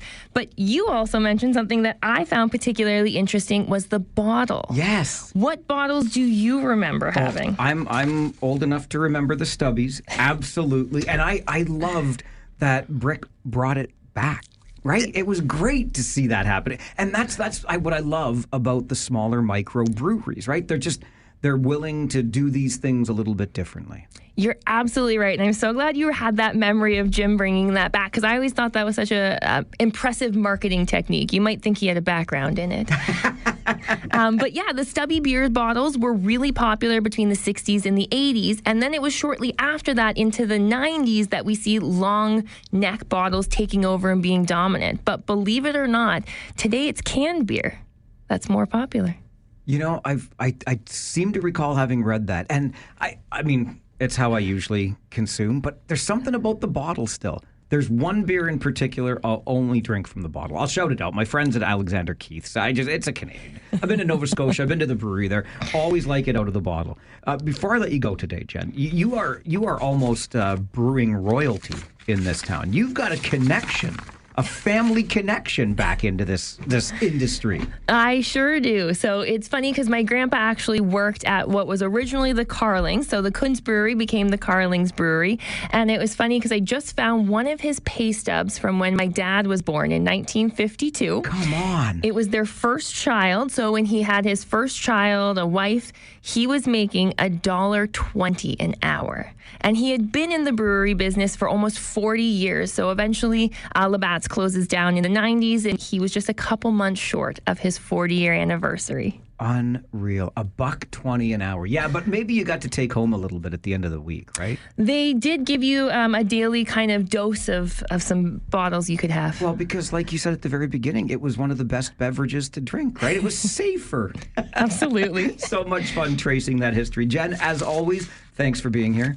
Yes, and thank you for taking a trip down memory lane with the City of Waterloo Museum. Folks can visit us in person at Conestoga Mall. We have Bye Weekend Coming Home exhibit on until June 13th, or they can visit us online where we have exhibits and parts of our collection. Love to hear that, and I hope folks get out and enjoy all of this. Jennifer Huber is the City of Waterloo Museum Program and Engagement Associate. She joins us first Thursday of every month here on the Mike Farwell Show for a Throwback Thursday. This is 570 News Radio and Rogers TV.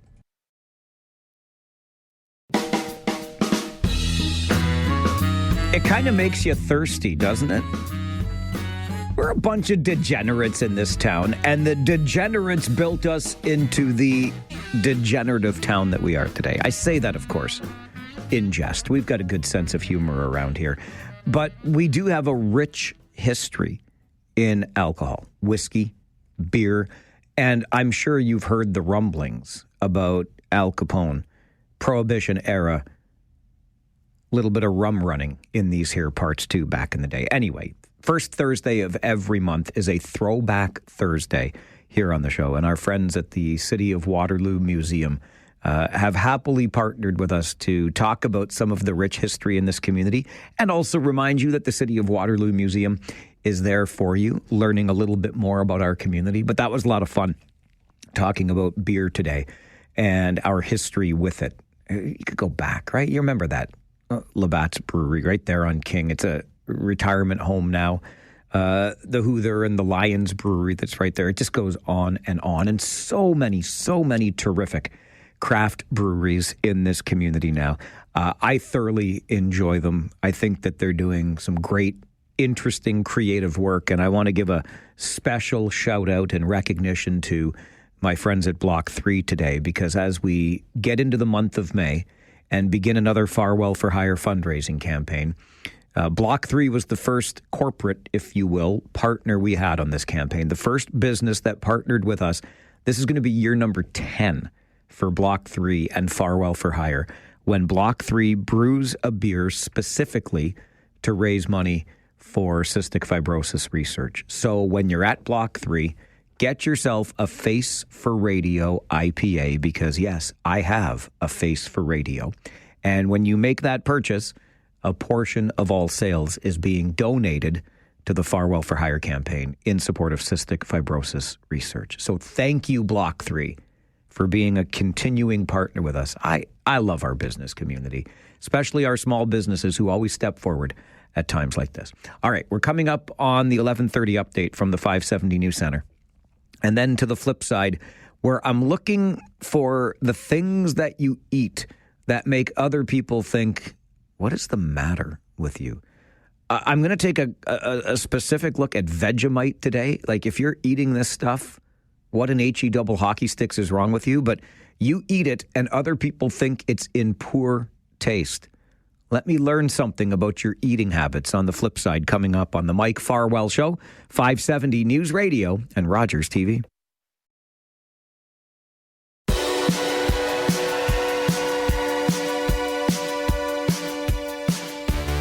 Can we talk for a moment about Vegemite Gate? And while we're talking about Vegemite Gate, it wasn't me who first said this, but everything that becomes some sort of scandal or controversy becomes a gate. But it shouldn't be, because Watergate was actually the hotel where, the Watergate scandal erupted. Everything else becomes a gate, which would make Watergate Gate. You know what I mean? Anyway, I'm going to call it Vegemite Gate anyway. So this little cafe in Guelph that is owned by an Australian Canadian. And because he's got an Aussie background, he, of course, sells the Aussie delicacy, he asks curiously, Vegemite. And I guess there was some kerfuffle with the Canada Food Inspection Agency that had some issue with the ingredients or the claims. I can't keep it all straight. Like, this was nonsensical bureaucracy at its finest. But essentially, the Canada Food Inspection Agency told this cafe owner in Guelph, thou shalt not keep Vegemite on its shelves to sell to the public because it doesn't meet requirements under Canada Health. It was ridiculous. The Australian government got involved. This was basically an international incident. Fortunately, everything worked out, and after the somewhat brief kerfuffle, Vegemite is once again back on the shelves at the cafe in Guelph. It's called Found Coffee, if you're so interested. It's on Gordon Street. Again, if you're so inclined. But here's what got me. I'm no expert. The only thing I knew about Vegemite is what I learned from the Men at Work song, Down Under, right? And when I was a kid, I actually thought the lyrics were, she gave me a Vegematic sandwich, because I'm terrible with lyrics. Then I learned it was a Vegemite sandwich. Then I learned more about Vegemite. And so I'm reading this story about Found Coffee in Guelph and its inability, albeit temporarily, to sell Vegemite. And I started asking myself, why would anyone want to buy Vegemite? I mean, the photos themselves are the least appetizing things I've ever seen. This is something that you spread onto toast or bread, and it looks, quite frankly, like tar to me. Here's the description, if you're not aware of this whole Vegemite thing. It's a thick, dark brown Australian food spread made from leftover brewer's yeast extract with various vegetable and spice additives. When you put into the Google machine, Vegemite, it gives you one of the options for a question. What does Vegemite taste like? Vegemite, according to the internet, has a strong, salty, and slightly bitter flavor with a distinct umami or meaty taste, often described as similar to beef bouillon or a concentrated soy sauce. I ask you, dear friend, why on earth would you willingly consume this? What's in it for you? Other than maybe to say, I'm tough, I'm cool, I can eat Vegemite without my face scrunching up because it tastes disgusting. Or maybe I'm missing something here. So tell me on the flip side today what it is that I'm missing. Maybe you too are an Australian Canadian or want to be an Australian. Maybe Vegemite is your cup of tea or slice of bread, as the case may be. Maybe you're one of those haggis people. You know who you people are that like the haggis, right? Maybe there's another delicacy from where you come from, or just an odd food that you enjoy consuming. And as you consume it, people look at you and say, that does not appear to be good at all. Tell me about those weird foods, particularly if it's something that's native to your family and that we might not know so much about. 519-570-2545. Star 570 and 1-800-570-5715. Is it Vegemite? Is it haggis? You can see how deep my ethnic palate goes here, right? Because that's about all I got for you. Or is it something else, some crazy concoction that you just came up with, and when you eat it, people say, that's in really poor taste. Pun intended. I think the strangest thing that I ever ate, not even strangest, the most exotic thing I ever ate was shark meat. And that was at, of all places, a media conference. There was a time in this business that we were treated to quite the buffet spread when there was a media conference happening. I guess the idea was if you feed the media and make them happy, they will tell a better or more positive story about whatever it is you've gathered them together to talk about. So there was all kinds of food sometimes. And this particular day, I was working way up north in northwestern Ontario in Thunder Bay at the time.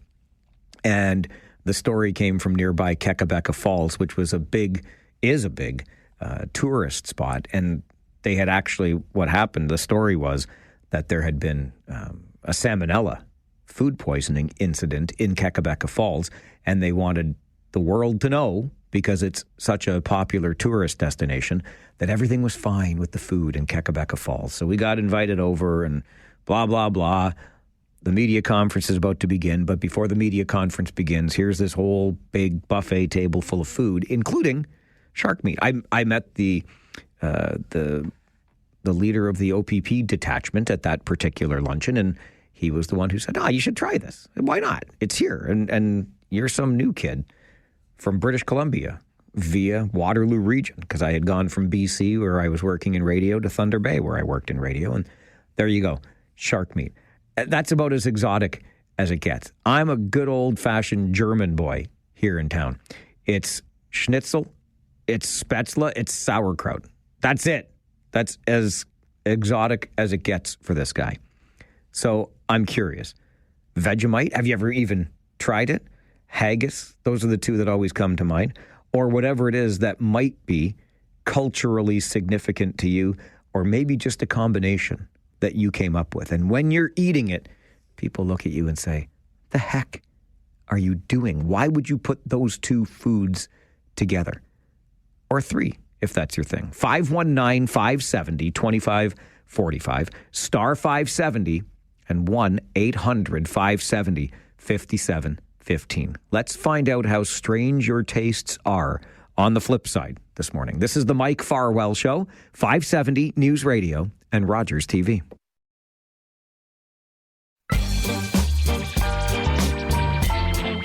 Well, wouldn't you know, along with Vegemite and haggis comes Marmite. And Jen Tan, our board operator today, mentioned that to me during the commercial break. She says, it's great as long as you have it with pork. And I get an email from Richard to Mike at 570news.com. Subject line, Marmite, with 4 exclamation marks. So I guess the subject line is Marmite. And Richard writes, a brilliant ad campaign back in the 1990s was done by Marmite in the UK. You either love it or hate it. Relationships were either sealed or broken by your choice of either loving it or hating it.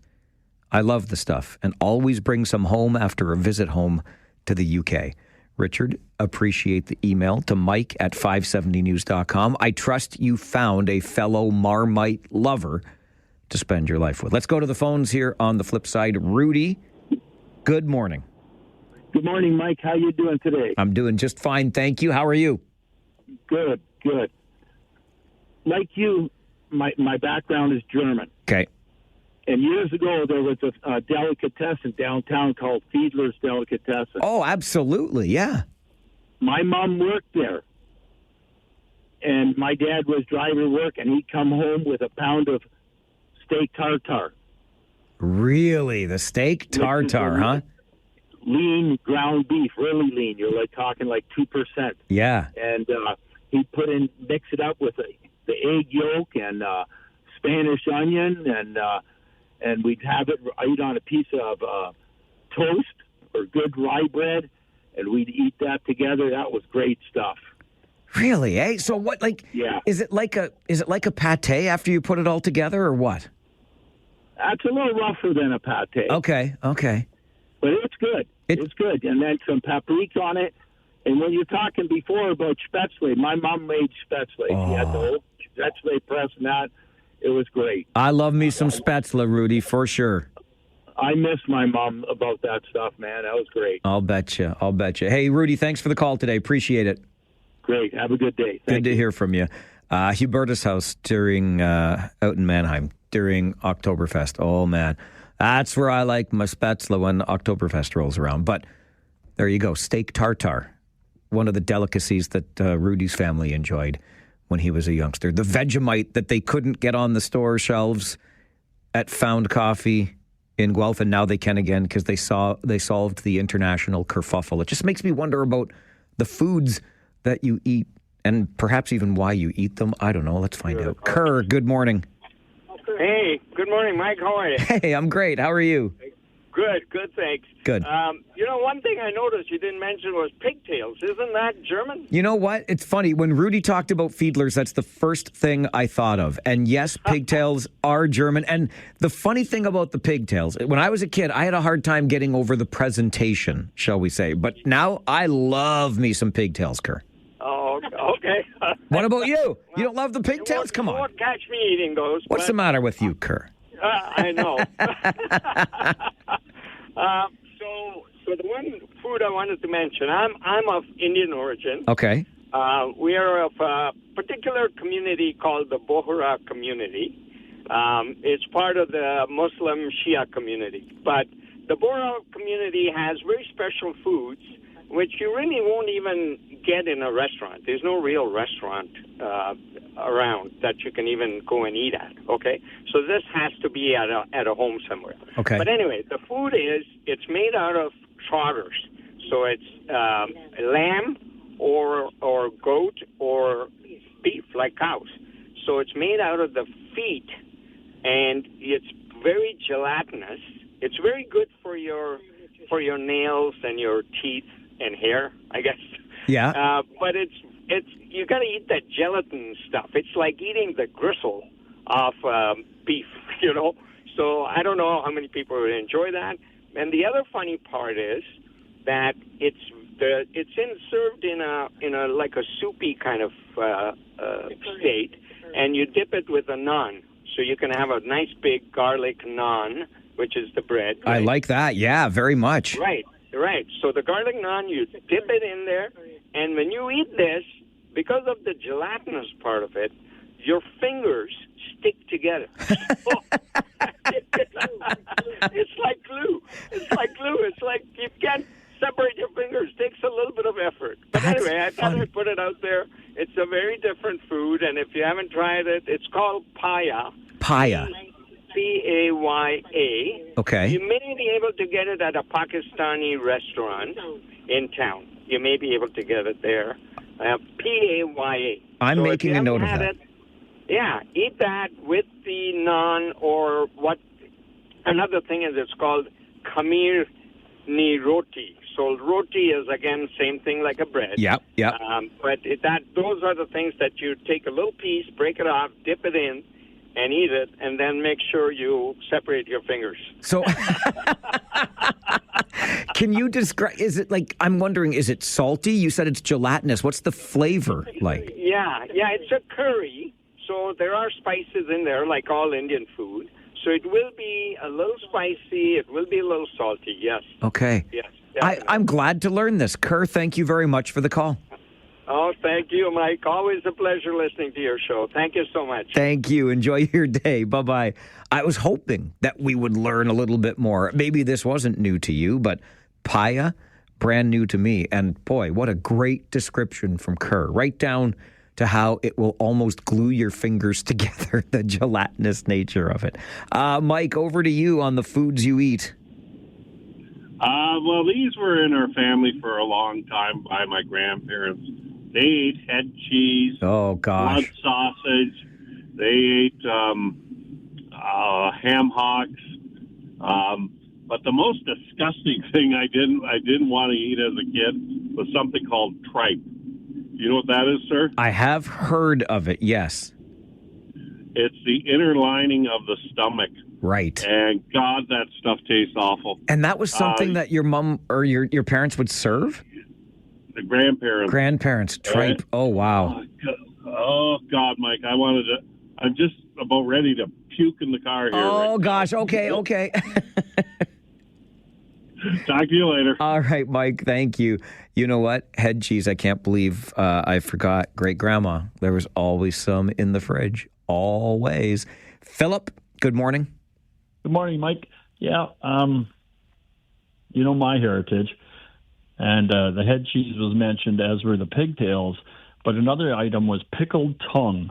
And I turned my nose up at that all the time until I went to a family reunion and tried it. And it was great because it's lean. And unfortunately, my aunt who made it passed away, so it was like too late. But all this food, it stems from depression food. Like, nothing was wasted on the animal. You made something out of it. Sure.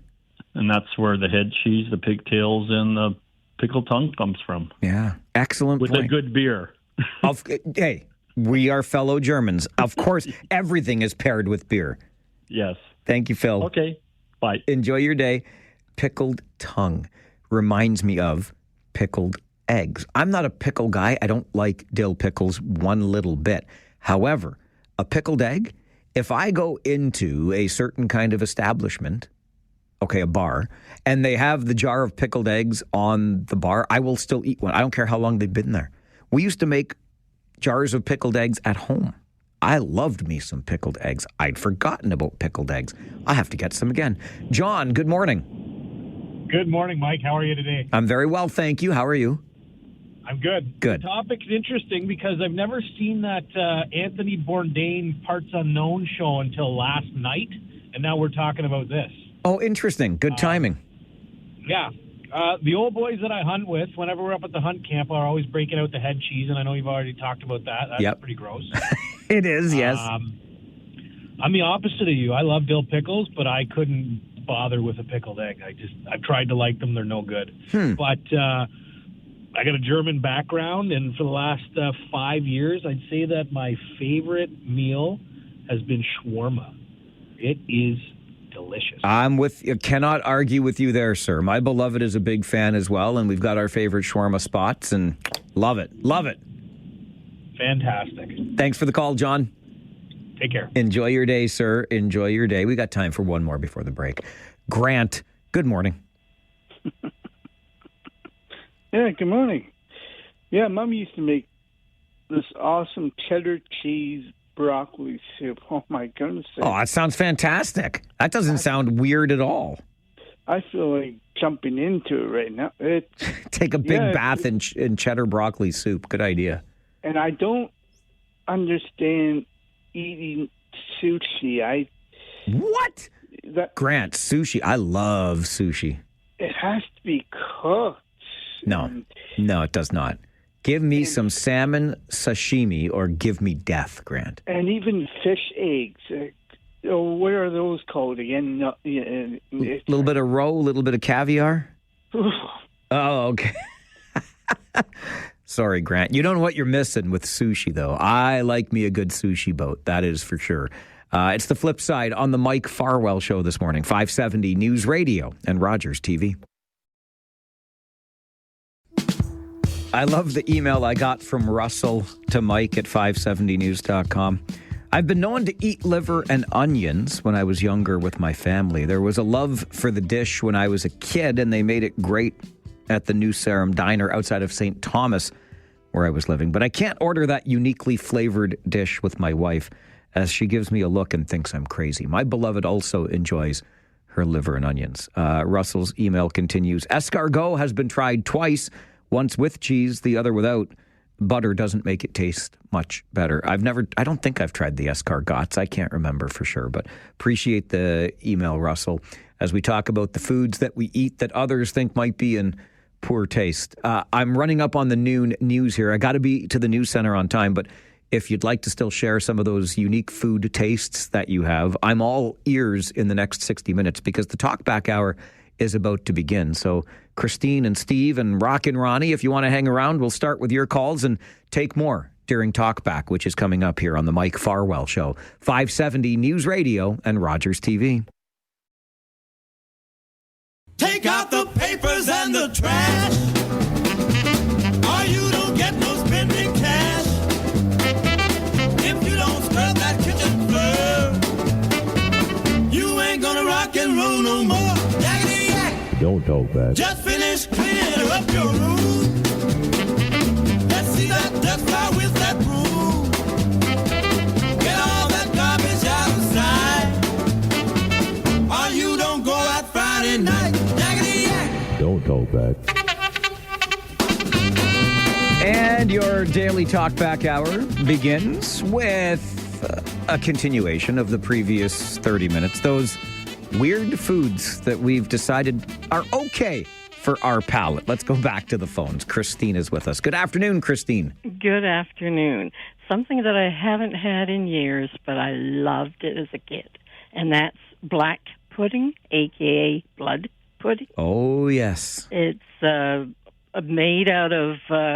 It looks like a sausage, but it's made out of pig's blood. Yep. And it's the texture of pate, and it's amazing. It really is. Well, let's slow down there. Amazing, Christine. Come on now. I didn't realize that black pudding was blood pudding when I was growing up, or I probably wouldn't have eaten it. I tried it. I think I tried it too late in life, and I had a hard time getting over the appearance. And then I took one forkful, and that was it for me. Oh, I haven't had it in forever. And now I want to go out and buy some. There. Thanks for the call today, Christine. Thank you. Bye-bye. Bye-bye. Good to hear from you. Let's go next to Steve. Steve, good afternoon. Good afternoon, Mike. How are you? I'm excellent. Thank you. How are you? I'm great, Mike. Good. Okay, Mike. So I'm one of these people that had the opportunity to try Vegemite. And as far as it goes, you try it once, you're once and done. It has a pretty disgusting taste, okay? Yeah. With me being a Slovenian background, I'm not a picky eater, and I love to eat all kinds of different foods. But I just heard the caller before you say about blood pudding. Well, Slovenians make what they call a blood sausage, which is different, but they actually grind up the meat, put rice in the blood, and spices in it. Now, that is something that I don't know if you'd partake to. I think I could be persuaded. I mean, I'm getting more and more adventurous in my older years, so I'd give it a shot. Yeah, that's okay. For me, that's one of the few things I just cannot eat. You can't do the blood sausage either. No, I can't. Oh, Steve, I appreciate the call today. Thanks very much. Thanks for having me, Mike. Enjoy your day, sir. It starts with Vegemite. And I think that Steve's description of trying it and then never trying it again, I think that would be me with Vegemite. That's what started this whole conversation. And it continues with Dennis. Good afternoon, Dennis. Hey, good afternoon. Tell me about that food that is okay to you but strange to other people. Well, I'm not here to talk about food, Mike. Oh, wait a minute. I know who this Dennis is. This is my buddy Dennis Shear. I took me a second to get that voice, my friend. Hello. You got it. Look, at anybody that's got food, though, can come and do what I'd like to get over the air for a minute today. Okay. I am at a book fair at the Victoria Park Pavilion selling my books to raise money for kids' cancer on Saturday. I love it. Wait. No, you're not there right now. You're going to be there on Saturday. Saturday. It's okay. A book fair. Yeah. It's a book fair at the Pavilion in Victoria Park. Perfect. What time? 10:30 till 3:30, or 10 o'clock till 3:30 in the afternoon. And, come on in. I guess it's going to be quite the fair. I've done quite a few of these shows with these people over time. And like I said, we're raising money for all you guys. Dennis, we really appreciate all the hard work you put in. I hope everybody comes to see you on Saturday, 10 till 3:30 at the Victoria Park Pavilion in Kitchener. Thank you, my friend. Yeah. Come and get a book and bring all that food with you. Okay, sounds good. Thanks, Dennis. I heard their food truck broke down or something, and it's not going to be there, so bring some food. Okay, we'll bring some food as well. All right, Dennis, thanks very much. Thanks, Mike, and too bad about the Rangers, but overall, it wasn't bad. It was a good season overall, you're right.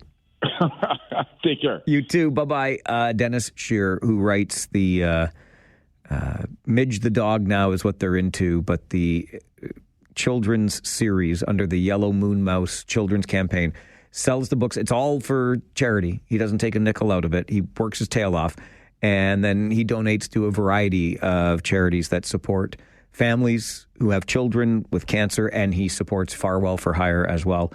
Was here last week, Dennis was. Gave me a $1,000 check to get our fundraising started this year. Love it. Incredible stuff. I didn't have to lift a finger to earn it. Appreciate it. But go see Dennis and the others at the book fair Saturday, 10 till 3:30 at the Victoria Park Pavilion in Kitchener. Back to the phones. Pat, good afternoon. Good afternoon, and how are you today? I'm doing very well, thank you. How are you? I'm doing good. Now, Good. I have a question for you. Yes, ma'am. Is there any other way to purchase 50/50 tickets for Farwell for Hire other than online? I don't do the online thing. I'm blind. Pat, you're the second person to ask me today, and unfortunately, no, I do not believe there is. I'll find out if there's a phone number we can hook you up with, but I don't think so. The best I can offer is ask a friend, and maybe they'll be able to help you out. They can make the purchase, and you can reimburse them. Okay. Okay. Thanks, Pat. I really appreciate it, and I appreciate the support for the 50/50. We launched it this morning. $10,000 guaranteed jackpot. A $2,500 early bird prize. This is cash. This is tax-free. The early bird prize put up by our friends at TLC Pet Food. Get your tickets, cf5050.ca. Anywhere in Ontario, you can buy those tickets. We love it. And we want to raise money for cystic fibrosis research. Doug is with us on the phone. Good afternoon, Doug. Mr. Farwell. Oh, Douglas McKenzie. Long time no talk. It has been a while, sir. It has. And I wanted to tell you, now you know what I like to do on the side. You are Elvis. Don't say it's an impersonation thing on the side. You are Elvis, sir. Okay. Well, thank you. Well, I'll tell you, for a number of years, we had a festival at Stage West when it was in existence. Yep. And they did it up in style. The chef there on Friday night would produce what he called a Memphis buffet. And there was a dish there that I really, really liked, and I don't think it can be duplicated just off the hand. Maybe give it a try if I could find some. They used to do a deep-fried okra. Oh. And, it was tasty. I'll bet it was. But they did all the ribs and lots of other grits and stuff like that. But the deep-fried okra, they used to go through just tons of it. And people got there. I loved it. I used to take a half a plate full of it myself.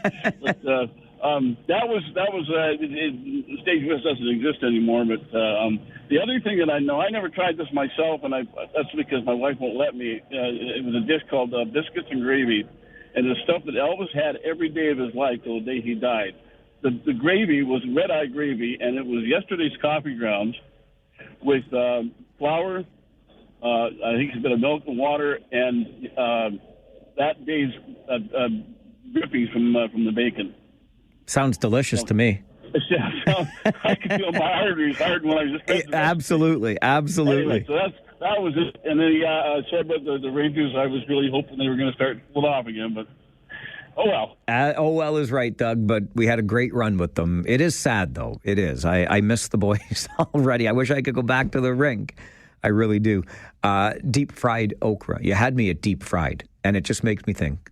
Shameless, I know, but it's of benefit to you. I promise it is. Deep fried asparagus. I know you're thinking, that sounds really weird, Farwell, until, my friend, you taste it. And you'll get the chance to do that during the Farwell for Hire campaign this year.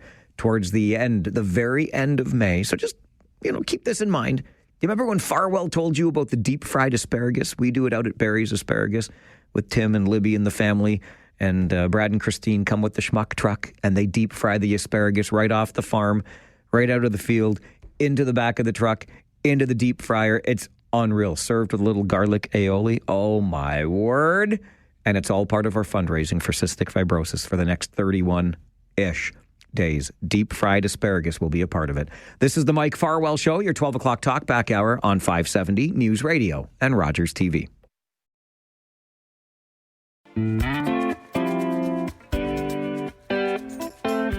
The more calls, the more we hear from you, the better. So right back to the phones we go. Zafari, good afternoon.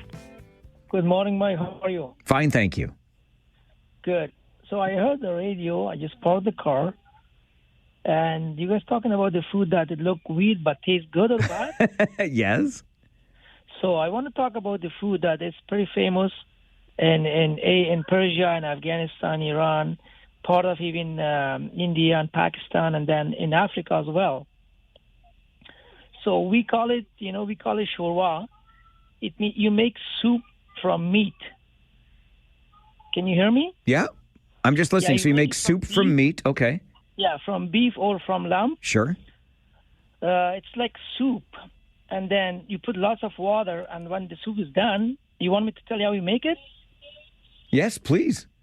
So you put some oil in the pan, obviously, then cut onion, put some tomato, let it boil it up, and then put the meat on it, cut the meat, and then once you can put some garlic, some other stuff, and then some parsley, and then for 5-10 minutes, fry it, then put some water, 1 jug or 2 jug, whatever you want, put it, and leave it for another half an hour or 15 minutes until it boils, right? When it's ready, when the oil comes up and you taste it, okay, it's ready.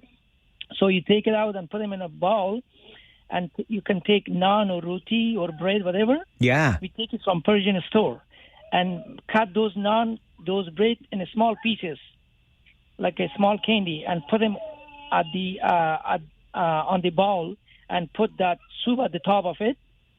And then you can take it with any vegetable. It looks weird, but it tastes really good. It sounds very good, but Yeah. it does look weird. I can picture it. Yeah, and most of the time in Persia, people take a piece of dry bread and it's like make it cover, and we eat naan with naan, which sound weird. You know what I mean? Yeah, naan with naan. Naan with naan, but it tastes good with meat and with vegetable. Thank you, Zafari. That sounds very interesting. Thank you for the call. All right, have a good day.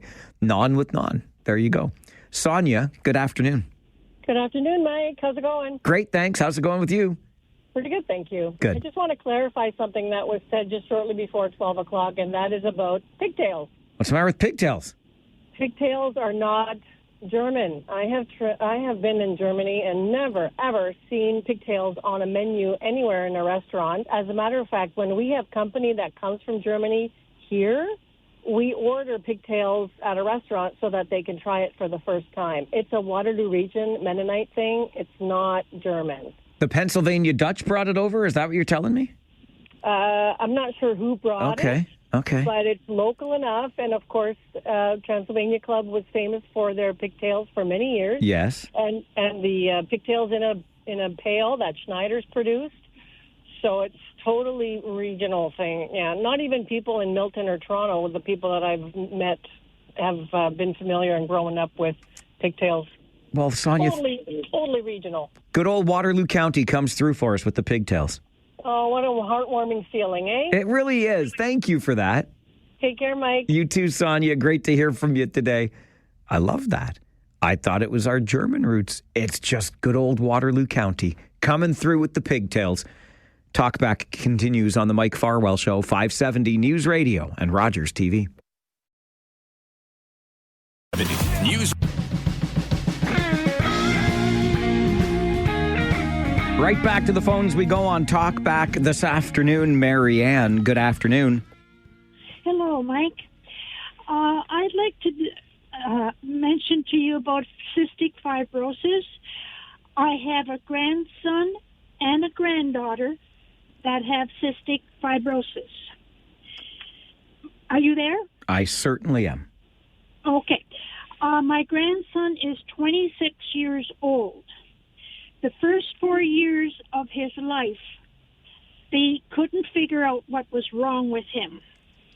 The parents had to feed him every 3 hours. He was such a sick child. They didn't think he would live. To this day, what that child has gone through, last week he finished his course in London he's going to be a paramedic. Amazing. My granddaughter is now 21 years old in university with cystic fibrosis, and she's just completed her 3rd year to become a veterinarian. I can only say how proud I am of those 2 children, what they have come through. And they've just been issued something else that they sincerely predict is going to cure cystic fibrosis. I'm so proud of them. That's all I have to say, Mike. Thanks for the good work. Please keep it up. Thank you, Marianne. Thank you. That's that makes me feel good. And I will, I promise, because I get so much support from this radio company, from this community. We are one of the top fundraising communities in all of Canada for cystic fibrosis research for that very reason, because we're helping Marianne's grandchildren and so many more with the funds we raise and the research that the funds help to generate. Christine, good afternoon. Hello, Christine. Oh, Christine isn't there anymore, and that's fine. Marianne's story gives me a reason, another opportunity to remind you that it is why we do what we do with the Farwell for Hire fundraising campaign. I know very well what people with cystic fibrosis have to endure because 2 of my sisters endured it. Sadly, neither of my sisters made it to 26 years of age, like Marianne's grandson. Marianne's granddaughter, she said, 21. My oldest sister lived to be 24. My youngest sister and the baby of our family lived to be just 18. They both succumbed to cystic fibrosis.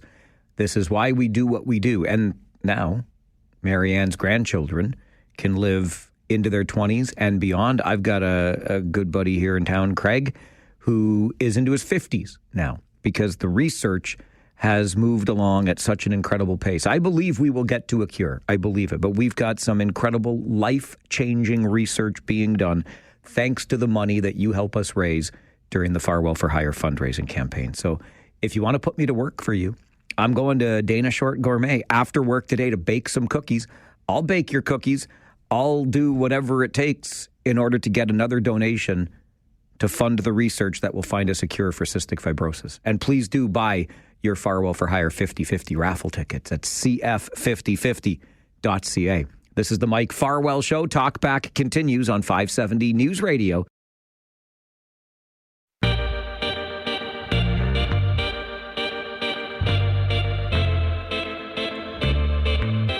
Talkback is your opportunity to do just that. Give us a call. Let us know what's on your mind. 519-570-2545, star 570, and 1-800-570-5715.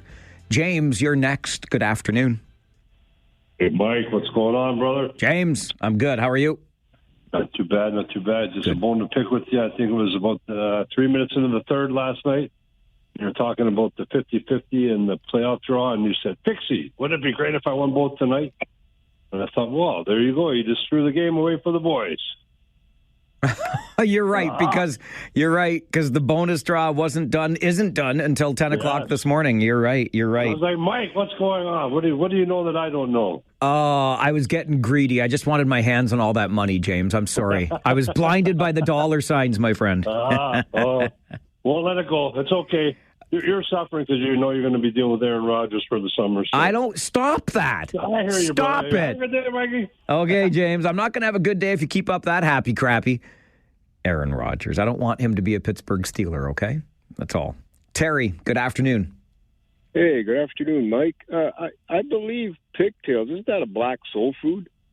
That's what I was under the impression that it was. You know, I'm going to have to do some serious Googling here, Terry. I just always assumed, because I knew pigtails from Waterloo County, and I just thought, well, our German roots and all of that, but Sonia was quick to point it out. So Yeah, I've heard it years ago that it was a black soul food. But going back to the blood sausage, my God, that stuff is gross. I mean, of the Portuguese culture, that was very popular because all it is they take the pig's blood, they mix it with onions, and they add a couple other things. But the names for those in Portuguese, I don't know if you're familiar with. I don't know what it is in English, but it's the blood sausage is called mussala, and the blood pudding is called sarabud. Almost like when you say a goal in French. Sarabud. Similar, but it's sarabud. Okay. But anyway, yeah, it brought back bad memories. I hated that stuff. I never tried it because it looked so disgusting. But when the previous caller mentioned, oh my God, that brought back horror stories, Mike. Anyway, have a good day. Thanks, Terry. You too. Appreciate it. And I Googled while listening. I can do that, multitask. And the internet tells me that it is a food ingredient, pigtails, in various cuisines, especially in the American South and Caribbean regions. There you go. Pigtails can be prepared in many ways, including smoking, frying, roasting, or braising, and are often enjoyed as a meat dish with sides like black-eyed peas, turnip greens, or collard greens. So yes, black soul food indeed. But the way we make them around here, a little fatty, a little salty, a little water, a whole lot, Waterloo County. That's how we do our pigtails in these here parts. Grant, talk back to you. Good afternoon. Yeah, good afternoon. I'm going to touch on two things. I just got a call from Immigration Canada. I was wondering if anyone ever got a call recently. That sounds like a strange call to get. What were they wondering about, Grant? Are you here illegally? I don't know. I didn't press number 9. I think, listen, I know you a little bit. I don't know why immigration would be calling you at all. So that probably sounds like somebody that's trying to pull a fast one on you. Yeah, well, they said, well, this is our last time calling. We've been trying to call you. Oh, yeah, really? Well, my first call from him. Yeah, I think that sounds like a scam. I would be careful about that. There's an East Indian fellow that I used to work with, and his wife would buy a fresh pumpkin, and they would cook all that insides and add shrimp to it and some other stuff, and then you would use their bread, roti, and then they would also have this other dish they called cook-up. I think it was a combination of, kind of sounds like leftovers. Well, you know what? I love me some leftovers. That could be a meal, a cuisine unto itself, right? I love me leftovers. A lot of roti and a lot of naan coming up on the show today. Over to Jeff on Talkback. Good afternoon, Jeff. Hey, how are you, Mr. Farwell? I'm good, thanks. How are you? Subject is fascinating, and I'm sure we could talk for days about it, especially in the area we live in with such ethnic diversity. But my dad was raised rurally, and once a year he would always get a feed of chicken hearts and gizzards. Oh, yeah. Fry them up in butter, and they would also inflict liver on us. liver, onions, and bacon, and we would eat about a pound of bacon with about 2 ounces of liver. What do you mean they would inflict it on you, Jeff? Come on. Oh, I can't. My son loves it, but I cannot do it. There's something about it. No, you know what? I'm with you. I can't do liver either. I go nowhere near it. One time in my life and one time only. That's right. Yeah. Jeff, appreciate it. Sir. Enjoy your day. You too. Oh, yeah. Chicken hearts and gizzards. That is also good old Waterloo County rural area stuff, right? It reminds me of friends who enjoy their hunting and always was happy to receive my roll of venison when they were done. I enjoy some venison. We had some venison pepperettes that we'd consume at our poker games after buddies went out and did their hunting and came back, and hey, why not? As long as you thank the animal for its service, and then make sure that you pass it along for sharing. It's for all of our sustenance, after all, right? This is your 12 o'clock Talkback Hour on the Mike Farwell Show today. We continue 570 News Radio and Rogers TV.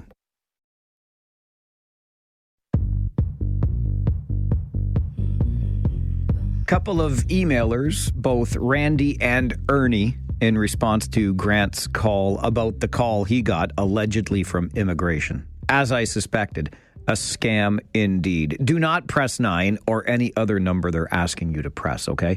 Thanks, Randy and Ernie, for getting in touch with us via email to mike@570news.com. This is your Talkback Hour, where we love to hear your voice. We always prefer your voice. You can email, of course. I keep up with as much as I can. So mike@570news.com certainly works as a way of staying in touch with the show. But talk shows are best when we get to talk to one another. So let's continue doing that on the Talkback Hour. Greg, good afternoon. You prefer my voice, eh? Okay, well, you got I do prefer your voice. Yes, sir. Yes, sir. Okay, well, all right. 3 quick things. Two comments and a question. I was just going to say what these emails said, because in my work truck, I got a immigration thing the other day, so it's like, yeah, right. Anyway, so they're not. It's some computer generated thing. Ignore it. That's good. He already knows. Next thing, the whole liver and onions thing. As much as I do eat, that's one thing I never do. And back when I worked in what's now Sun Life, but they had the cafeteria, and every so often, liver and onions day, half full, the cafeteria. Half the people would just get sick at the smell and eat at their desk that day. So I remember, like, okay, and you can smell it like almost through the vents or whatever. So that was kind of nasty. And okay, the only question I have now that we're talking about food, do you remember Franco's Pizza? Oh boy, the name is ringing a bell, but I'm trying to place it. Where was it? So, mid-'80s is when I first found out of it, because I was dating a girl who lived near Ottawa's, and it was in the Scotiabank Plaza across from Ottawa's. Okay. And then he moved to the strip across from what's now McMullen's on Highland. It was Kelsey's for the longest time. Yeah. He was in there just to take out an older fellow. He was always in there, and this was just before the 2-for-1 kind of concept came up. His pizza was so unique. My regular would be Canadian with extra cheese. You'd get the thing. All you see is a sea of white cheese. It's what maybe as thick as what's now deep dish pizza, but it wasn't called that then. Use bacon strips. Some people complain it got too greasy, but all you would see is the bacon and the cheese, because he would pull it out halfway through after the mushrooms and pepperoni were inside. It was just to die for. And I asked in the Waterloo Region Facebook group, anybody remember that? Is there anything else like that nowadays? Not one comment. So I'm hoping that someone's hearing me ramble about it today, and if they got any knowledge of Franco's and where anything close to comes to it, let you know, and you let me know. All right, Greg, I'll pass along any information about Franco's I can get. Yeah, it was amazing. So, all right, thanks a lot. Good for now. Thanks, Greg. Good to hear from you today. It reminds me of our playoff run with the Kitchener Rangers, which sadly came to an end last night. But boy, oh boy, the chance to be back and forth to Windsor many times over a couple of weeks. Nothing tops a pie from the city of Windsor. I'm surprised they haven't exported that stuff. Like, I would open up a Windsor pizza franchise here in the region of Waterloo. That's how good it was. Andre, good afternoon. Good afternoon, Mike. Good tune this morning, because you are the working man. I am this month. The only month of the year I actually work is Farwell for Hire month, Andre. Well, good luck, and I know we'll do great with Cystic Fibrosis. I just want to say to the Kitchener Rangers, well, for one, before I forget, yay, in a way they're off, but for the summer, so that means I'm going to be drinking less wine. Because wait, the Kitchener Rangers drive you to drink, Andre? No, I'd like to take my 2, 3, 4 glass, just chilling, listening to you. It's like a book, All right. Yeah, 2, 3, 4 glasses. I see how it goes. Yeah, and it's better than pop. Anything. And the thing is that they did great. They did amazing. I was just disappointed, like you guys, about the penalties. But you know what? They did what they did, and it wouldn't change nothing. Would have been nice if it would have been a, I don't know what to say about the London, but like, come on now, right? So yeah, good luck to you and CF, and I wish you a wonderful month, and hopefully you get to sleep a little bit, Mike, because it's been pretty busy. All right, Andre, thanks for the call. Sleep is for the weak. I'll sleep when I'm dead.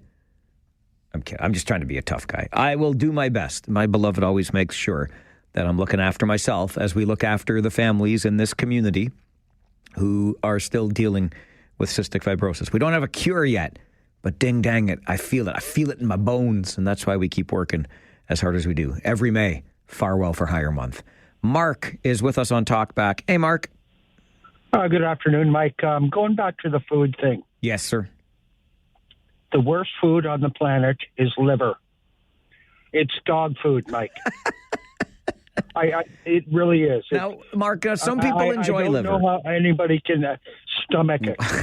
Well, different strokes for different folks, right? Okay, there you go, Mike. Okay, Mark, thank you very much for the call. Oh, my goodness.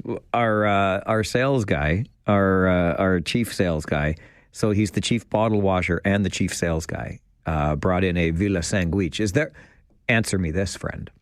Is there a better Villa Sandwich in this town than the Villa Sandwich you get at Nostra Cucina? No, there is not, is the correct answer to that. And thanks to Ben for bringing some by. What did we have? We had Timbits today. A buddy, Clive, to mark the beginning of Farwell for Hire, brought coffee. Our friends from Kids Ability, the Cambridge Food Bank, and Nutrition for Learning, 3 local charities that are benefiting from the Smile Cookie campaign. Buy your Smile Cookies, please. Support these wonderful organizations in our community. They brought Smile Cookies with them. So coffee, Timbits, Smile Cookies, and a Villa Sandwich. Who's having a better day than this guy? I want you to have a good day, too, by buying your Farwell for Hire 50/50 raffle ticket. You can get in on the early bird draw, $2,500 cash from TLC Pet Food. Simple as that. Just buy a ticket. Starts at $10. CF5050.ca. Talkback continues on the Mike Farwell Show, 570 News Radio and Rogers TV. Final minutes together for another day. Final chance to have your voice heard here on Talkback. At 1 o'clock, we'll send you to the 570 News Center for an update, and then over to Rob Snow with Now You Know until 3 this afternoon. Back to our calls. Robbie, good afternoon. Good afternoon, sir. It's not been so long since we spoke. It has not been. It's not. I jumped into the conversation late. I'd just gone out doing my running around. Food, liver and onions. Liver and onions with bacon, gravy, mashed potatoes and peas, food of the gods. You throw in some a little bit of Dijon mustard or a bit of French or a bit of proper English mustard, the stuff that burns your nose, and it's the best. But there is one better, and it's very difficult to find in Canada. I've only ever found it once, the little Scottish butcher in Whitby, and that's a good, proper steak and kidney pie. Because the balance of steak and kidney pies, I'll just say over here, unfortunately, is a little bit, it's off tilt because there's more steak than kidney. And if you're gonna eat it, you need the kidney because that's the kicker. With a real good gravy and then anything along those lines, mashed potatoes and peas, that's all you need. And you'll be the happiest bunny in the dining room. And again, have a great summer. I'll talk to you later. Thanks, Robbie. I heard from Robbie last night on Rangers Talk. He's a passionate Rangers fan, and steak and kidney pie. But you can't tilt the balance too much in favor or flavor of the steak. There you go. Straight from Scotty's mouth. Or Robbie's mouth. Pardon me, the Scot. The Brit. Bob, go ahead. Save me here. Hey, Mike. Hi, Bob. I know you're doing okay, so I won't bother asking. I just want to say one thing. I hope somebody checks on Paul and Kyle and Andre, because I'm sure they're still in a state of denial. And for food, pickled hurt. Wait a minute. Paul and Kyle and Andre are in a state of denial about what? About the election results. Are you saying that you think Andre was going to vote for or did vote for Conservatives and Pierre Poilievre? Well, I know he's kind of a little disappointed that I think the Liberals got in. Andre was disappointed that the Liberals got in, eh? I think so, yeah. Okay. All right. Maybe I got the name wrong, but I know Paul and Kyle were. Okay. Thanks, Bob. I hope you're having a good day, Mike. I hope you're having a good day too, Bob. Take care now. That's our friend Liberal Bob. He never misses an opportunity to show his true colors. And that's what we should all do. We should be our authentic selves on this show, right? It's been fun. I've really enjoyed the show, as always. I've got an idea. It's a wacky idea, but work with me on this, okay? How about we do it again tomorrow? Are you with me? Tomorrow's Friday. We'll do the Friday show. We'll have the Friday 4 roundtable. We'll have free phones Friday. We're going to one more time have a coaches show and talk with Rangers head coach UC Ahokas, kind of wrap up the Rangers season. Paul Fixter, the other coach, will be here for the other coaches show. Tomorrow is a day ahead of World Press Freedom Day and also an effort to make Cambridge a blue zone.